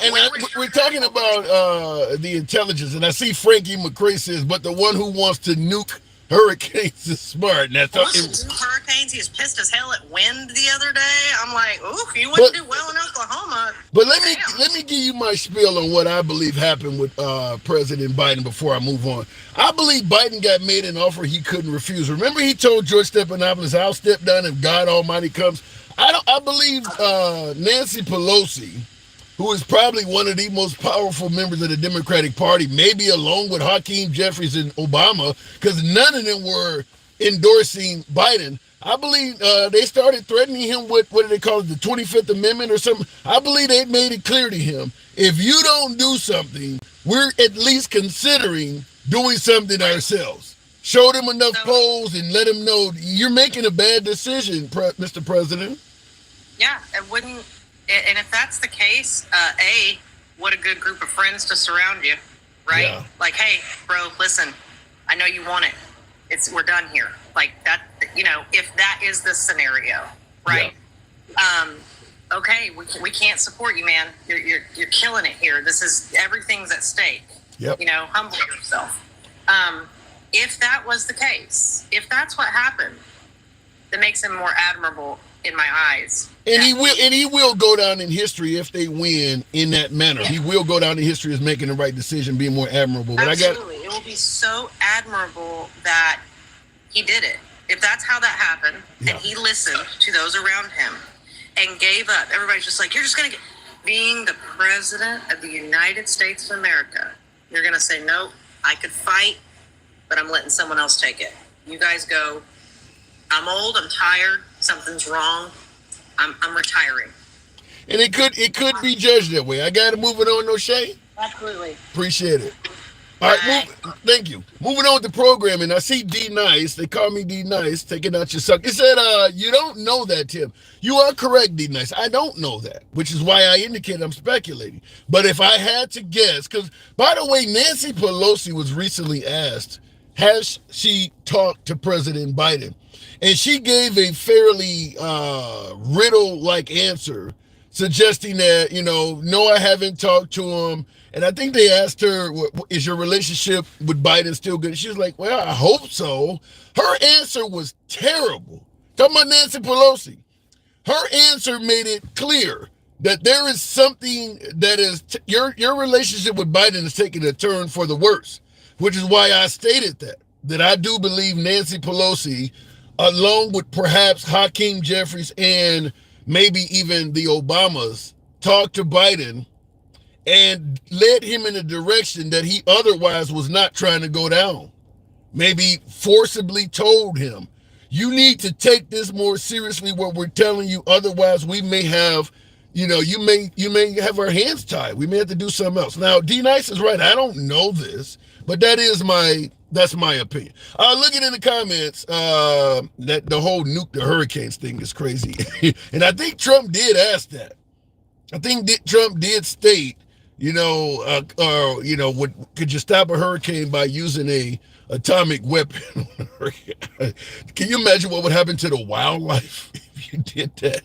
Not to mention, I do believe the way the pressure, and I'm no meteorologist. So once again, this is speculating, something I don't know. Tap the screen. Take the likes on up over 100,000. We still nearly have 1,000 of you folks in here. Same on YouTube. Smash that like button. Get us to about 170. We can certainly make that happen on YouTube. Let your thumbs not be lazy. But yeah, the idea that you could nuke a hurricane, I believe like I said, I'm no meteorologist, but I do believe the earth, the way it works, the pressure systems, whoever created the deity, God, whatever, those things are what's designed to happen on the planet, to relieve pressures and make the whole thing work. If you stop a hurricane, chances are that's going to result in something else happening somewhere else that's probably going to be equally as catastrophic. It's meant to happen. It happens every year during a certain period of time. I mean, you can't predict where it's going to go, but you can predict hurricane season. To actually use an atomic weapon, some created by man, to stop something created by God, I don't know, God, deity, our creator, whatever you want to fill in the blank, I think that would have been a bad idea. Let me go back to the box. A nuclear bomb can disrupt the strength of the storm.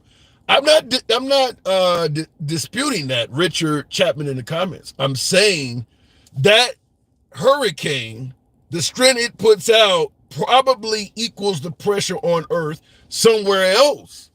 If you stop that from happening, or you neutralize or weaken it, there is likely to be a cause and effect situation somewhere else. I don't believe you can just do that without something else happening somewhere. I don't think it would be a smart thing to do. That's my opinion. This is how you know the Republicans are loyal and the Democrats are not. Fact. Trump loses in 2020 and 2024 comes around and the Republicans are still endorsing him. Well, he hasn't lost in 2024 yet. Still has a real solid chance of winning. He hasn't lost yet. Let me look in the comments. By the way, I will continue moving the program on. Going back to the box. Appreciate you folks that are holding on. I don't know what I'm looking at here, but continuing on with the program. Blue Flame Chevy. Good afternoon. Welcome to the program. Folks, tap the screen. 100,000. We should be there by now. Almost 900 still. Blue Flame. Good afternoon. Hey, Handsome, how's it going? Going good. Good to have you on. You believe Kamala Harris would be the one to have at the helm if a regional or even, God forbid, world war breaks out? I think she'd do all right. Define do all right. That doesn't sound that good. That sounds lackluster. Do all right. Well, she couldn't be any worse than anybody else. Really? We aren't talking about the president of the United States, are we? You make it sound like you got a C on your exam. I guess you didn't do worse than anybody else. Hey, at least she didn't pay somebody to take the test for her. Well, according to Trump, it's interesting you bring that up. According to Trump at the speech he just had about an hour ago, he stated that Kamala Harris didn't even pass the law exam. Come on. You know better than that. I'm just telling you what the man said. Lied. The man never has lied. You said the man has never lied, huh? Nope. All right. So, if let's say Trump wins again in November, do you have any concerns? Absolutely. Elaborate. He didn't do too good the first time, in my opinion. The economy? The mishandling of the COVID. Okay, so the pandemic, and I'm not going to disagree with you on that. I do believe he kind of botched the pandemic. But folks are giving him credit for the economy we had leading up to the pandemic. They're giving him credit for the fact that we didn't have any major conflicts breaking out all over the planet. You don't give him credit for any of that? I think Obama's coattails is what he rode. You think Obama did so well that Trump essentially had to do nothing but just take the position?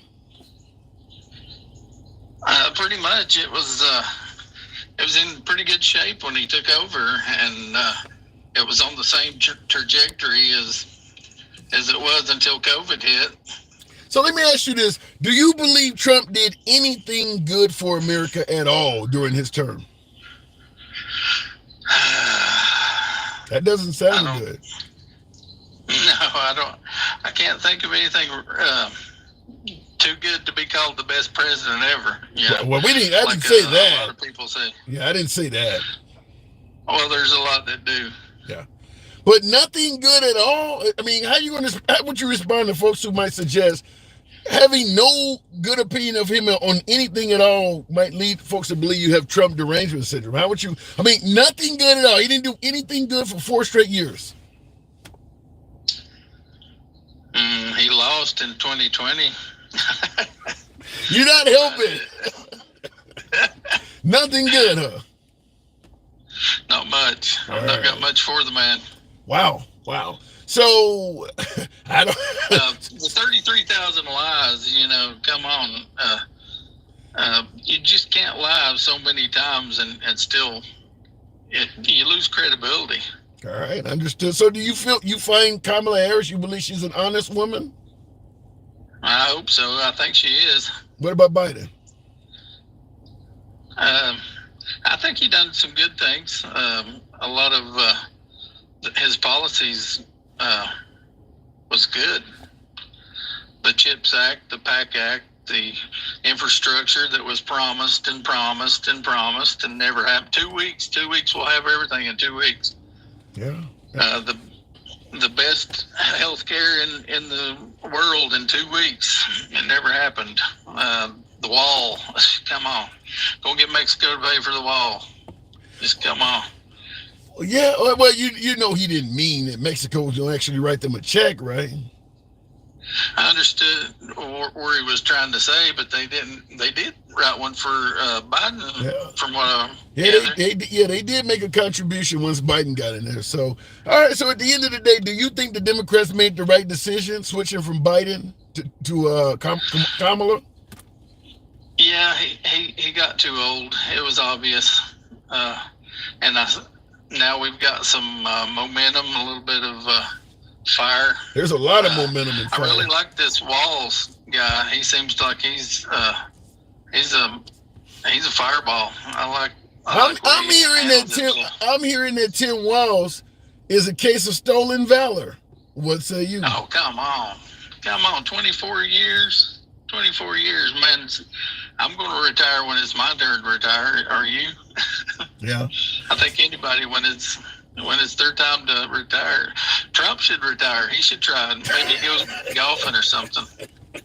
Yeah, you raise a good point. I mean, I'm not in the military, but yeah, when it comes around that I have a chance to retire, I'm gonna take it. I don't know. The military has a different mindset. If it's time to go to war, it doesn't matter how old you are or how long you've been in, you should join us and come. I mean, because he was in his 40s. You're gonna leave your family behind and go into a combat zone when you already have earned retirement. I personally, I'm not military, but I believe that's asking a bit much of him. Absolutely. He done his time. It's time to pass it on. All right, I got to move it on Blue Flame. First time talking? Oh, yeah. That's the first time. I watch every day. Check you out. Appreciate the support. Pleasure talking to you. Don't be a stranger. I won't. All Have a right. good one.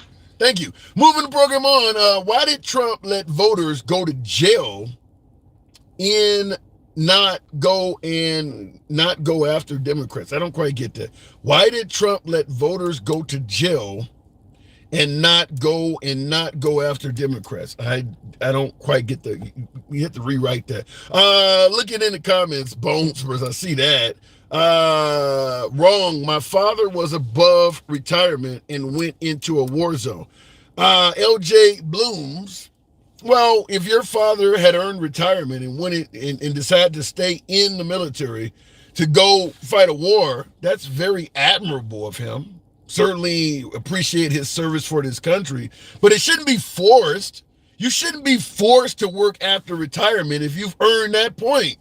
I mean, I gotta admit, for somebody like myself who has no military background, I have no damn right at all to demand somebody with 24 years continue serving. I've done 0. He's done 24. And I'm going to demand he goes and pursues 25, 26, 27, and so on? How selfish is that? The average American has not done anywhere near the military commitment that this guy has. Yet a lot of folks are saying he should have done even more service. Look, at the end of the day, I think that us Americans, we don't have any right to do that to the man. Continuing on with the program, one of my subscribers, you, sir, I think this is I can't read all of their names, so I'll just bring them up. Tap the screen, get the likes up to 115. We can certainly make that happen. Furback, I see you in there. You, sir, he abandoned his troops at the first sign of danger to himself. Retiring is now referred to as abandonment. You can't legally abandon your troops in the military. Wouldn't that be being AWOL, or wouldn't you be court-martialed for that? He earned a retirement. I mean, what happens if he went to combat and the war lasted 10 years? He just never can get out? 24 years, and we're demanding he continue staying. For folks who have not done any military at all, it's really bad. Biden said he would fake a disease and say he had to resign in 2020. Proof on my channel. CNN deleted the interview. You're saying you have proof that President Biden once said he would fake a disease and say he had to resign in 2020. Okay, I'd like to see that. But I will tell you this, for my folks on the right, my beloved MAGA, who keeps saying the Democrats should hold a vote and it's anti-democratic to just propel Kamala to the top. Well, nobody was going to run against Kamala. And I will point out what my viewer, my person in the comments is saying there. The law requires that if something happens to Biden, Kamala gets the job automatically. So even if, let's say the Republicans, some Republican posed as a Democrat, knowing that the Supreme Court is 6-3 in favor of the Republicans. So they come up with this fake case.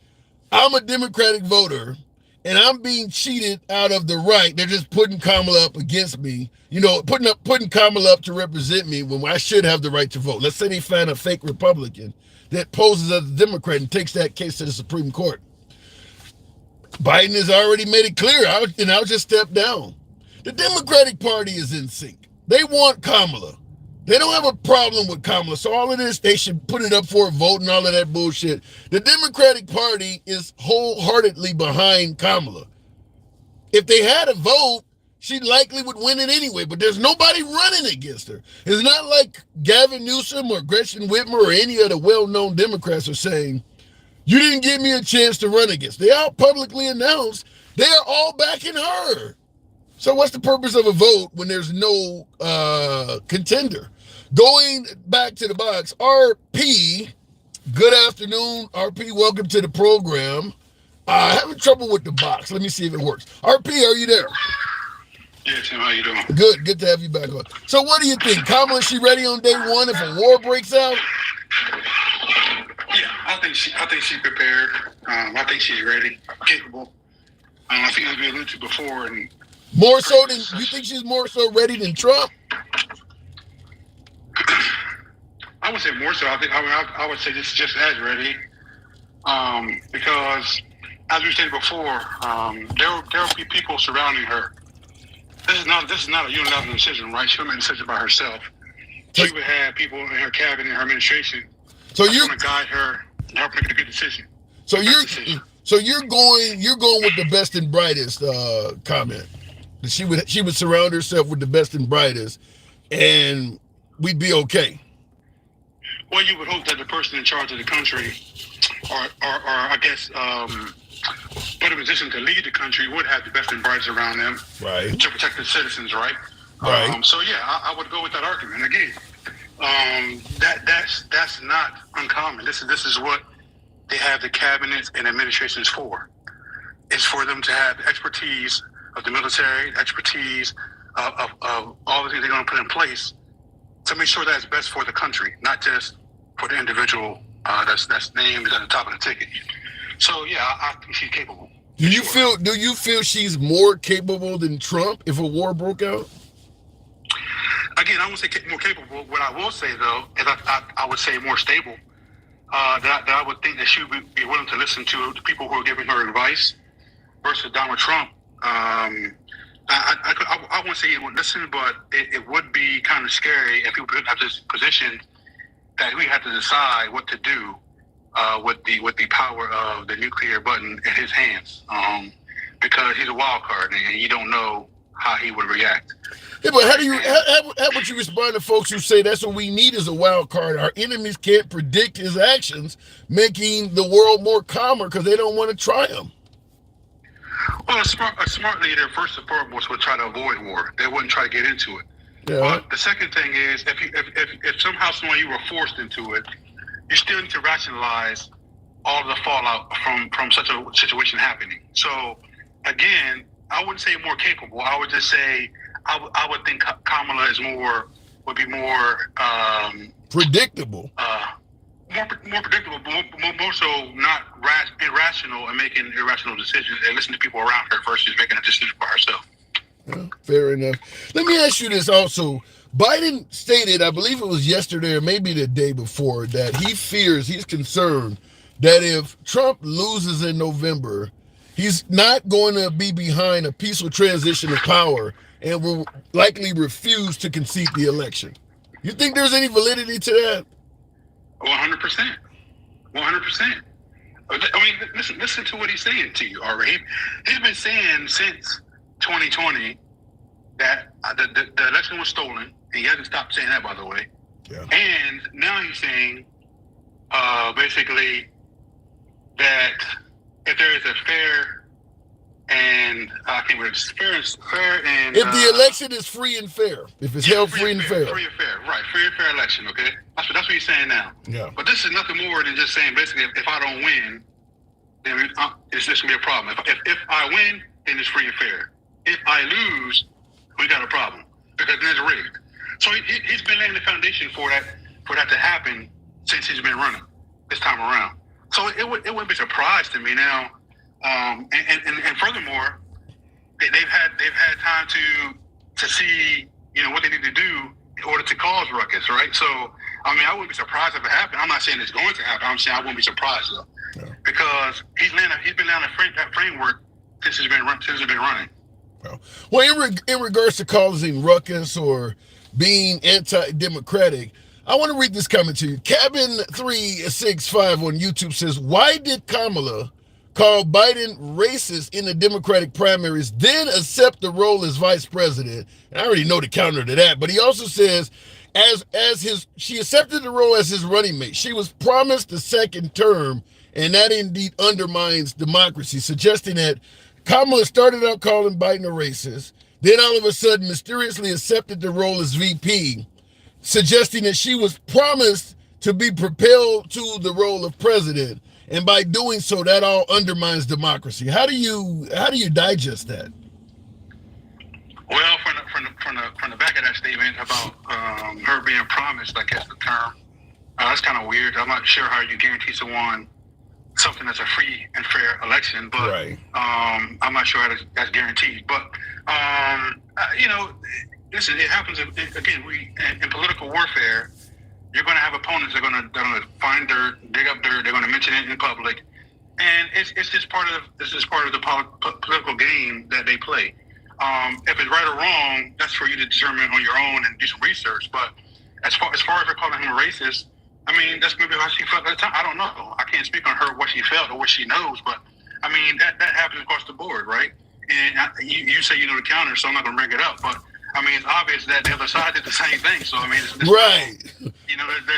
there's no stone unturned there. So it happens throughout, both sides. Yeah, I'll just read the comment. Frederick Savoy on YouTube said, "How do J.D. Vance call Trump a bad person or the worst person ever, and now he's a wonderful vice president and loves Trump to death?" I think J.D. Vance compared Trump to Adolf Hitler, didn't he?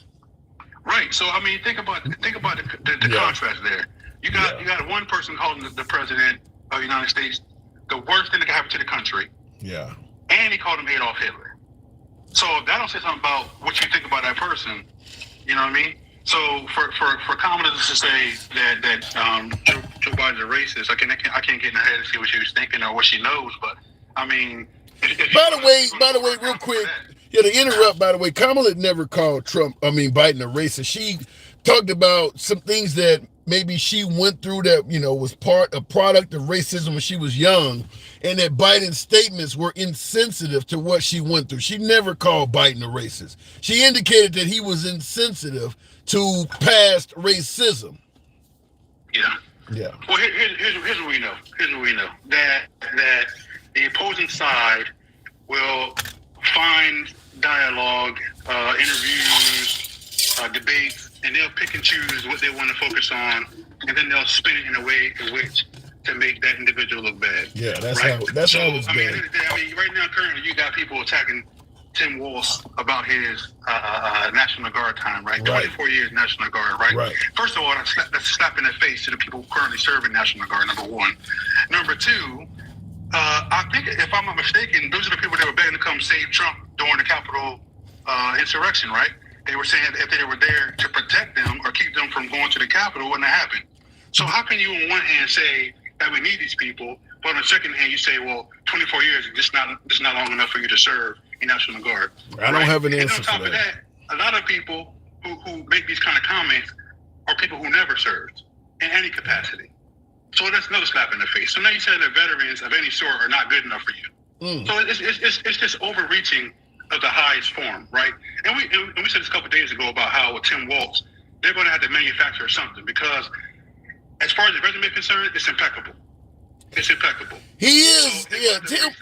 Tim Walz, for somebody who's been in politics since 2006, so almost 20 years, they're bringing up the George Floyd riots. By the way, I did a video I just posted on my YouTube, because I do shorts and I do long form videos. CNN really punched Trump in the gut, because there is all of this criticism that Tim Walz let his town burn to the ground after the George Floyd riots. There's audio of Trump calling him during that event, congratulating him and praising how he handled the protesters. Trump is on audio saying, "You did a great job. You got in there immediately and you knocked them out like bowling pins." And he's speaking directly to Tim Walz. He's on recording congratulating or praising Tim Walz for how he handled the riots. So some of this stuff, you got to listen to it a little bit more closer.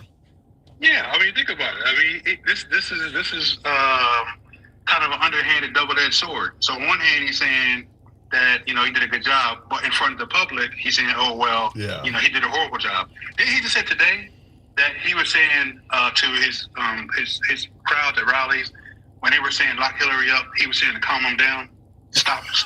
I haven't heard. I didn't hear that. That's hilarious. Yeah. He was saying basically like the crowds at his rallies were chanting lock her up, and he was saying no, calm down, we don't need that. And then when it comes to me, they don't help me out. So I'm thinking hold on a second. I could have swore I've seen tons of videos of you saying lock her up and starting the chant. You know what I mean? So it's like Yeah, he's doing the sleight of hand, man. That's all he's doing. He's just doing sleight of hand. That's all he's doing. Yeah. I don't think even MAGA believes that Trump was trying to calm them down when they were yelling lock her up. That's crazy. I got to move it on. And not only is it crazy, it's humorous. I got to look that up. RP, as always, pleasure talking to you. All right, Tim. Have a good one. All right. I learned a lot on the channel, and I watched the majority of Trump's speech because we normally start at 1 p.m. I was prepared to do so, but I wanted to hear it. You know, I think thinking it's Biden, maybe Kamala Harris or some other politician. I figured he's going to talk to the media for about 10, 15 minutes, and then I can start the show a little bit late. I left. He was still going on about 40, 45 minutes. So regardless of how you feel about Trump, shout out to the former president for being willing to take the questions that come at him. The media is not going to be totally friendly to him. Now, I'm not going to pretend like everything Trump says is 100% accurate or honest, but he is willing to get up there and take the questions. Right now, we're seeing Kamala Harris not doing that. So I'm going to give Trump credit for doing that. And not only does he do it, he does it for an extended period of time, 40 minutes or more. Biden wouldn't dare do that. Biden would not dare take, improvised questions from the media for 40 straight minutes. And right now, it looks like Kamala wouldn't do it either. Look at in the comments, willing to get up there and make a fool of himself. Oh, Megan, maybe so. Depends on what side of the aisle you're on. I get the make a fool of himself comment, but make no mistake about it. If Kamala Harris talked for 30, 40 minutes, the right would say she made a fool of herself as well. But at least be willing to do it. Hell, I stare at the camera and talk to you folks for a couple hours a day or so, and people tell me all the damn time I'm making a fool of myself. At least I had the balls to do it. That's all I'm saying. Looking in the comments, how come they didn't ask him what his favorite flavor of ice cream? Why would they ask him a softball question like that, Rackster? Harris is winning, says right is right. The polls say it's competitive, but if I had to give my honest spiel, and maybe I'm wrong, that's why I always have you folks on and we have uncensored dialogue. We don't block, ban, or censor. Tap the screen before going to this next. Get the likes up to about 125,000. We got over almost 1,000 of you still in here rolling with your boy this fine Thursday afternoon. Tap the screen. Let your thumbs not be lazy. Get the likes up to about 120,000 or so. We don't block, ban, or censor anyone. We go left of Bernie Sanders to having dinner with QAnon. Everyone gets to speak. You don't have to agree with anybody in the comment section. You damn sure don't have to agree with the host. Same on YouTube. Smash that like button. Get the likes up to about 210. We can certainly make that happen. Every time I give that spiel, I have a Biden moment. I lose my train of thought. I was about to give you my opinion on something. I'm having more and more Biden moments as I'm getting older. So maybe I owe President Biden an apology for some of my previous critique. I forget shit all the time. Look at it in the comments. There is a lag in the polls. That's what I was going to talk about. There's a lag in the polls with key states, but in a week or so, Kamala will take the lead. Says, thank you for the money gun. Wow, somebody's supporting the program today. I see. Yeah, thank you. Thank you, Mayhem. Is that what I'm looking at? Your name is Mayhem? Is that a pronoun? Tongue twister? Let me just say this in regards to the polls. My humble opinion, maybe I'm wrong. Like I said, I entertain opposing opinions all the time, and I may have to concede in the future. I don't have a problem doing that. I personally believe Kamala Harris is leading, and I believe it's bigger than what the polls are saying. Now, if I'm wrong, you guys can come on here. I'll eat crow all damn day. That's how the program works, free speech. But I do believe Kamala Harris is leading in the polls more than the polls are telling you. Could be a couple reasons. First, she's still new on the scene. A lot of people have not been polled. Could be a honeymoon phase, as some are suggesting. By the way, with the election only 89 days away, the honeymoon phase could easily carry on into that point. Because I believe some folks can vote as early September. Everybody is not going to vote on November 5th or whatever the case may be. You can vote before that. So some people will be voting in the middle of the damn honeymoon phase. Also, you got to assume picking Tim Walz and seeing that speech, may create an extended honeymoon phase. And we still have yet to hear very energetic, aspirational speeches from the likes of Barack Obama and probably a large portion of Hollywood. I mean, can you imagine if Beyonce or Taylor Swift or some of them folks come out and actually confirm where they're going? That could happen. So I'm just simply saying, in my humble opinion, I do believe Kamala Harris is further along in the polls. And by the way, it also could be an attempt to energize the vote. Keep telling the left, the Democrats, the liberals, the progressives, that it's close to energize the vote. If they're really that afraid of Trump, keep telling them Trump has a real good chance of winning. So it's likely to energize the vote more. If you want to pretend or we want to suggest that the mainstream media is on the side of the liberals, they favor the Democrats, then it would be in their best interest to keep lying to the voting public and make it sound like the race is close, because if the Democrats truly fear President Trump getting reelected, tell them it's close because more of them will show up to vote. You don't want to maybe tell them that Kamala has a good chance of winning, because then on election day, they may get complacent and not all show up. Tell them it's close. Tell them she's losing by a point or two. That's my humble opinion. I do believe she's further up than the polls are suggesting. But if I'm wrong, as I stated, I will tell you that. Continue on with the program. You're faking this. I haven't heard that since my ex-wife. Basically, who said that? Torn Crow said you're faking this. Okay, all right. I'll stop spitting on your back next time. Continuing on, she can't talk without a teleprompter, says Melissa. Fair enough, but at the end of the day, I don't think she needs to. She's doing fairly well without a single interview. I ain't afraid of no ghosts. Who said that? MDJ. Dennis Blankenship, thank you for the super chat. What do foreign leaders think about Kamala versus Trump? It's a great question, Dennis, with the super chat. What do foreign leaders think about Kamala versus Trump? My humble opinion, once again, as always, I always get a disclaimer. If I'm wrong, feel free to state it in the comments. It depends on the leader. In regards to what do foreign leaders think of Kamala Harris versus Donald Trump, it depends on the leader. Our allies, NATO, the United Nations, the folks that we are allied with, they favor likely Kamala Harris more than Trump, for the simple fact that most of our allies do better with the United States at the helm, providing them a hell of a lot of military support and protection. Trump has continually stated that he is possibly thinking of breaking up NATO. Most of our allies would be in a lot of trouble if you asked them their opinion if NATO fell apart. So they certainly are not going to favor somebody talking about breaking up the alliance. Smaller nations, nations that are in the Eastern European theater, that are closer to Russia, that may want to reestablish the Soviet Union, they don't want to lose NATO protections. So having a world leader like Trump talking about maybe we should get rid of NATO is not going to be appealing to them. Or at the very least, Trump got in and made them pay more money towards their own military protection that they weren't being forced to pay under Obama, Bush, or previous presidents. So one way or another, what Trump did, they probably don't favor it.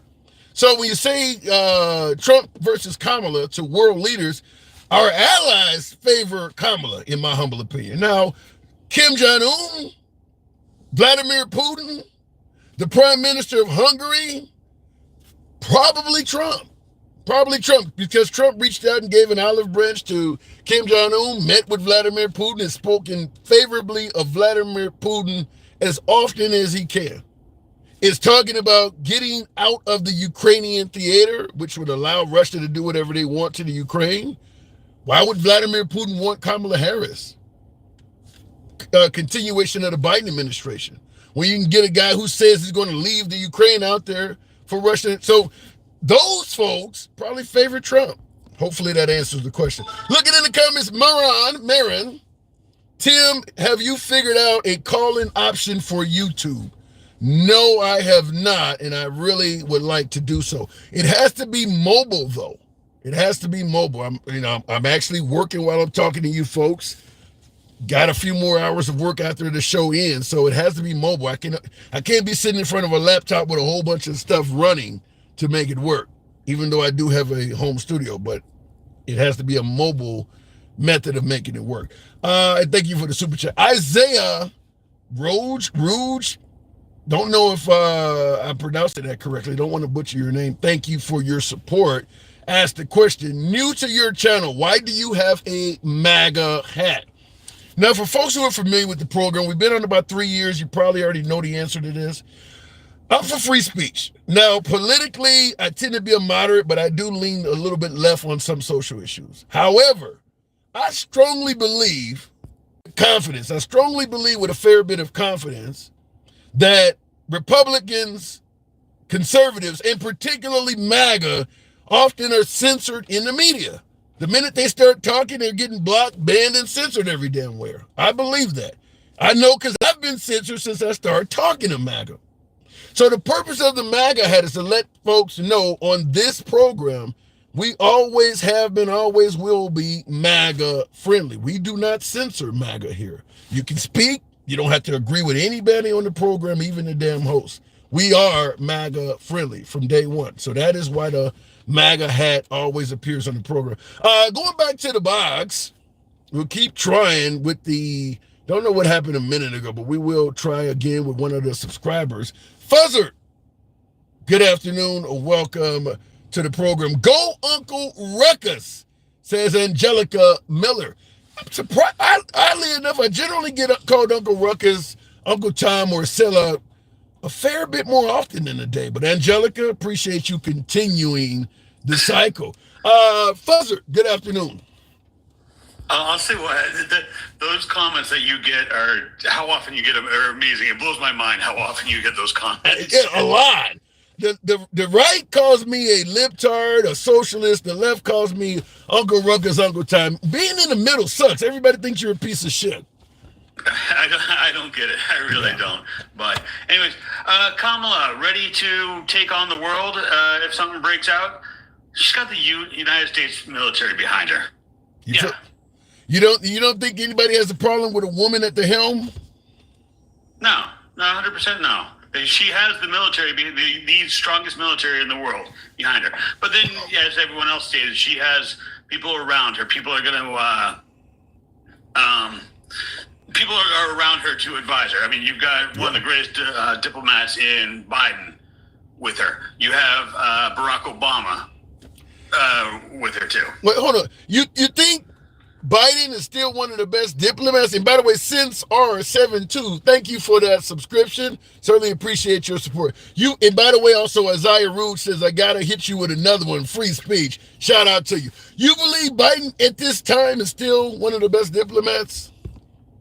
No doubt about it. His faculties are still there. Has he slowed down? Does he look like an 82-year-old man? Sure. But his faculties, if you listen to that debate, he was on point with all of his points. The worst thing that he said was that he didn't lose any servicemen under his watch. That was the worst thing that he said during that whole thing. Other than that, everything was pretty much. I mean, the numbers weren't exact, but they were fairly close. If you take the actual words spoken and the words spoken by Donald Trump, and not the quality they were spoken at, Biden had a better debate. Yeah. You're not the first person to suggest that Trump was fairly dishonest during the debate, but because Biden sounded so weak and he's losing his train of thought, the actual quality of his words, nobody's going to even focus on that because you sound like you can barely speak. Yeah, that's exactly it. And unfortunately, that's the way it was portrayed, and that's how he's going to be remembered, was that 90 minutes, he just looked feeble for whatever reason. Yeah, James Willis, thank you for the subscription. Thank you, folks, for supporting the channel. Yeah, gotta be the worst debate in presidential history, I would tend to think. What do you think? Yeah, I mean, and I'm including Nixon in a pile of sweat. He's even in that, and it's got to be worse than any presidential debate in U.S. history. I got to agree, and I think it's equally, almost equally on both sides. Yeah, does Trump seem like he has his faculties about him? Sure, but he just rambles. He didn't answer any questions. He just talked about the border. He just he was asked specific questions, and he just he answered whatever he wanted to say. So yeah, I mean it was horrible on both sides. So we can't look past that. Yeah. It really was. Well, Trump. If Trump is dishonest, he lied with confidence, and Biden told the truth with a fair bit of weakness. And that's a fair assessment. That's I agree 100% with what you just said right there. So, but I wanted to talk about the stolen valor for half a second. Sure. So you keep bringing up. I can't remember what part of it the stolen valor part that keeps being brought up is the fact that it sounds like he's stating that he had his pew-pews going into war, which he said. He's never been in combat, and it sounds like he indicated that he was. So yeah, he doesn't say that. So you can be a part of, if you're in any part of the service, and understand, I have never served, but I know I have had family members. If you are a part of any kind of service during wartime, aren't you considered part of the war? He never claims to have been in combat. I'd have to read his statement specifically. I don't personally think it's stolen valor. Otherwise, it would have came up sooner. I do believe he's been scrutinized simply because he's running for vice president. But yeah, stolen valor to me usually means when somebody says they're a Navy SEAL and they've never done it, or the guy's walking around in a uniform and he never served in the military. This, to me, is a stretch. I agree. If he had said going into combat with a gun, I would have been, that I would say was stolen. You didn't go into combat. Yeah. You 100% didn't go in. What it is, the other thing is the fact that he didn't go in with his troops. He was retiring. Everyone knew he was retiring well before that. So that throw that right out the window. That's even a further stretch than the war thing.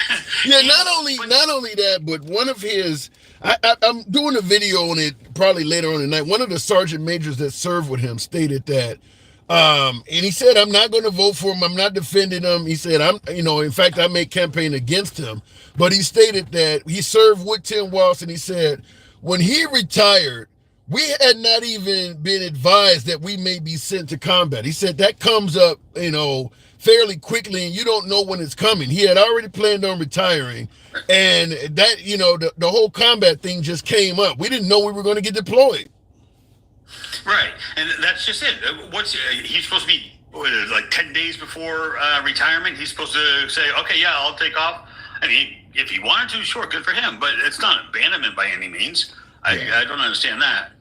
Well, it definitely isn't abandonment, but I will say this in regards to if it's patriotic to forego your retirement and serve in war. I've had a few folks on that have done a full tour in the military, and so far I have yet to find one person that has stated, if I've earned my retirement and a war breaks out and I'm actually faced with the ability to, to take the retirement that I've earned, or would I forego that, leave my family behind and continue on with the war? Every one of them said I would take the retirement. Yeah, 100%. It's very far and few between that I think would say. What was that American, the sniper guy? That guy might. The black guy? No. Oh, you talking about the one that got killed? You talking about the American sniper, the one that got killed? No, he did get killed. That's right, he did get killed. His partner shot him. His partner took him out. Yeah, now maybe him, or maybe the guy who played for the Arizona Cardinals that left an NFL team. And notice both of them are dead. So yeah, exactly. Yeah, they both dead. Yeah, they both they're both dead. Shot. They both got shot and killed. But I do agree that, look, it's patriotic to go into combat when Patrick Tillman. It's patriotic to go into combat when you don't have to, but I don't think it should be forced on a man that's in his 40s that's already put in 24 years. That to me seems to be a bit much.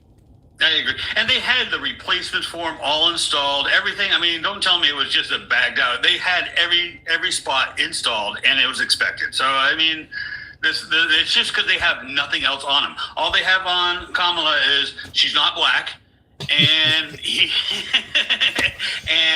has stolen valor. That's the only thing they can dig up on these two.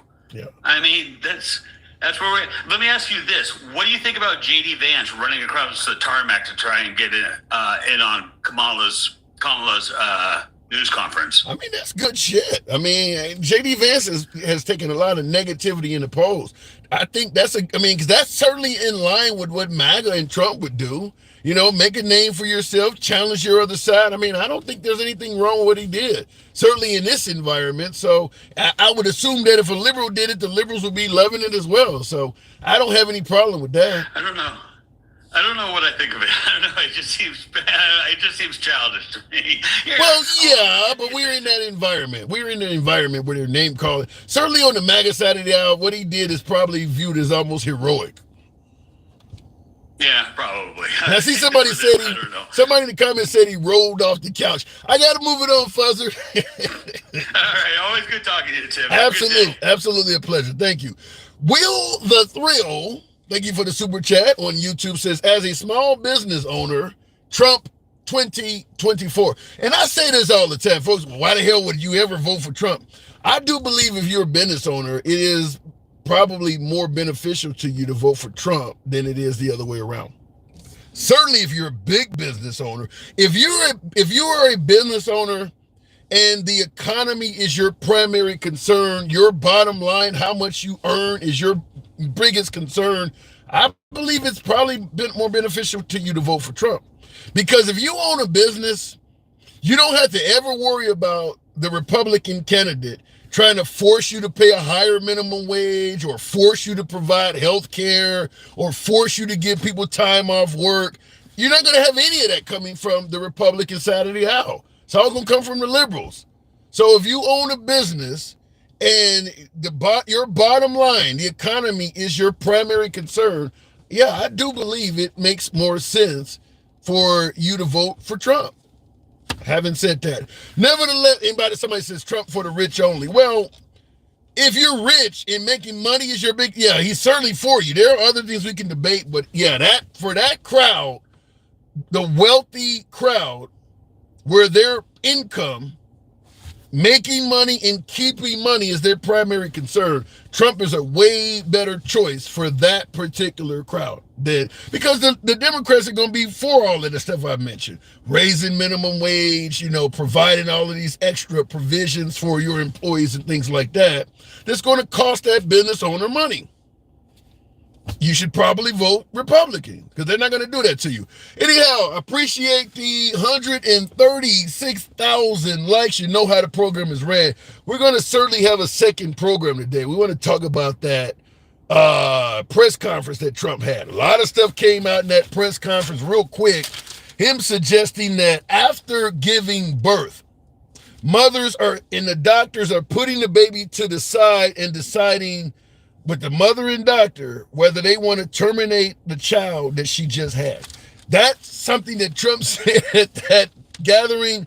He also said Russia versus the Ukraine and October 7th, Hamas going into Israel, that would have never happened if he was president. So we're going to cover that and a few more things that Trump stated in that press conference. Until then, it's your boy Tim, the handsome liberal. I'll catch you guys later. Thank you also on YouTube. Appreciate you folks supporting the program. Catch you on tonight.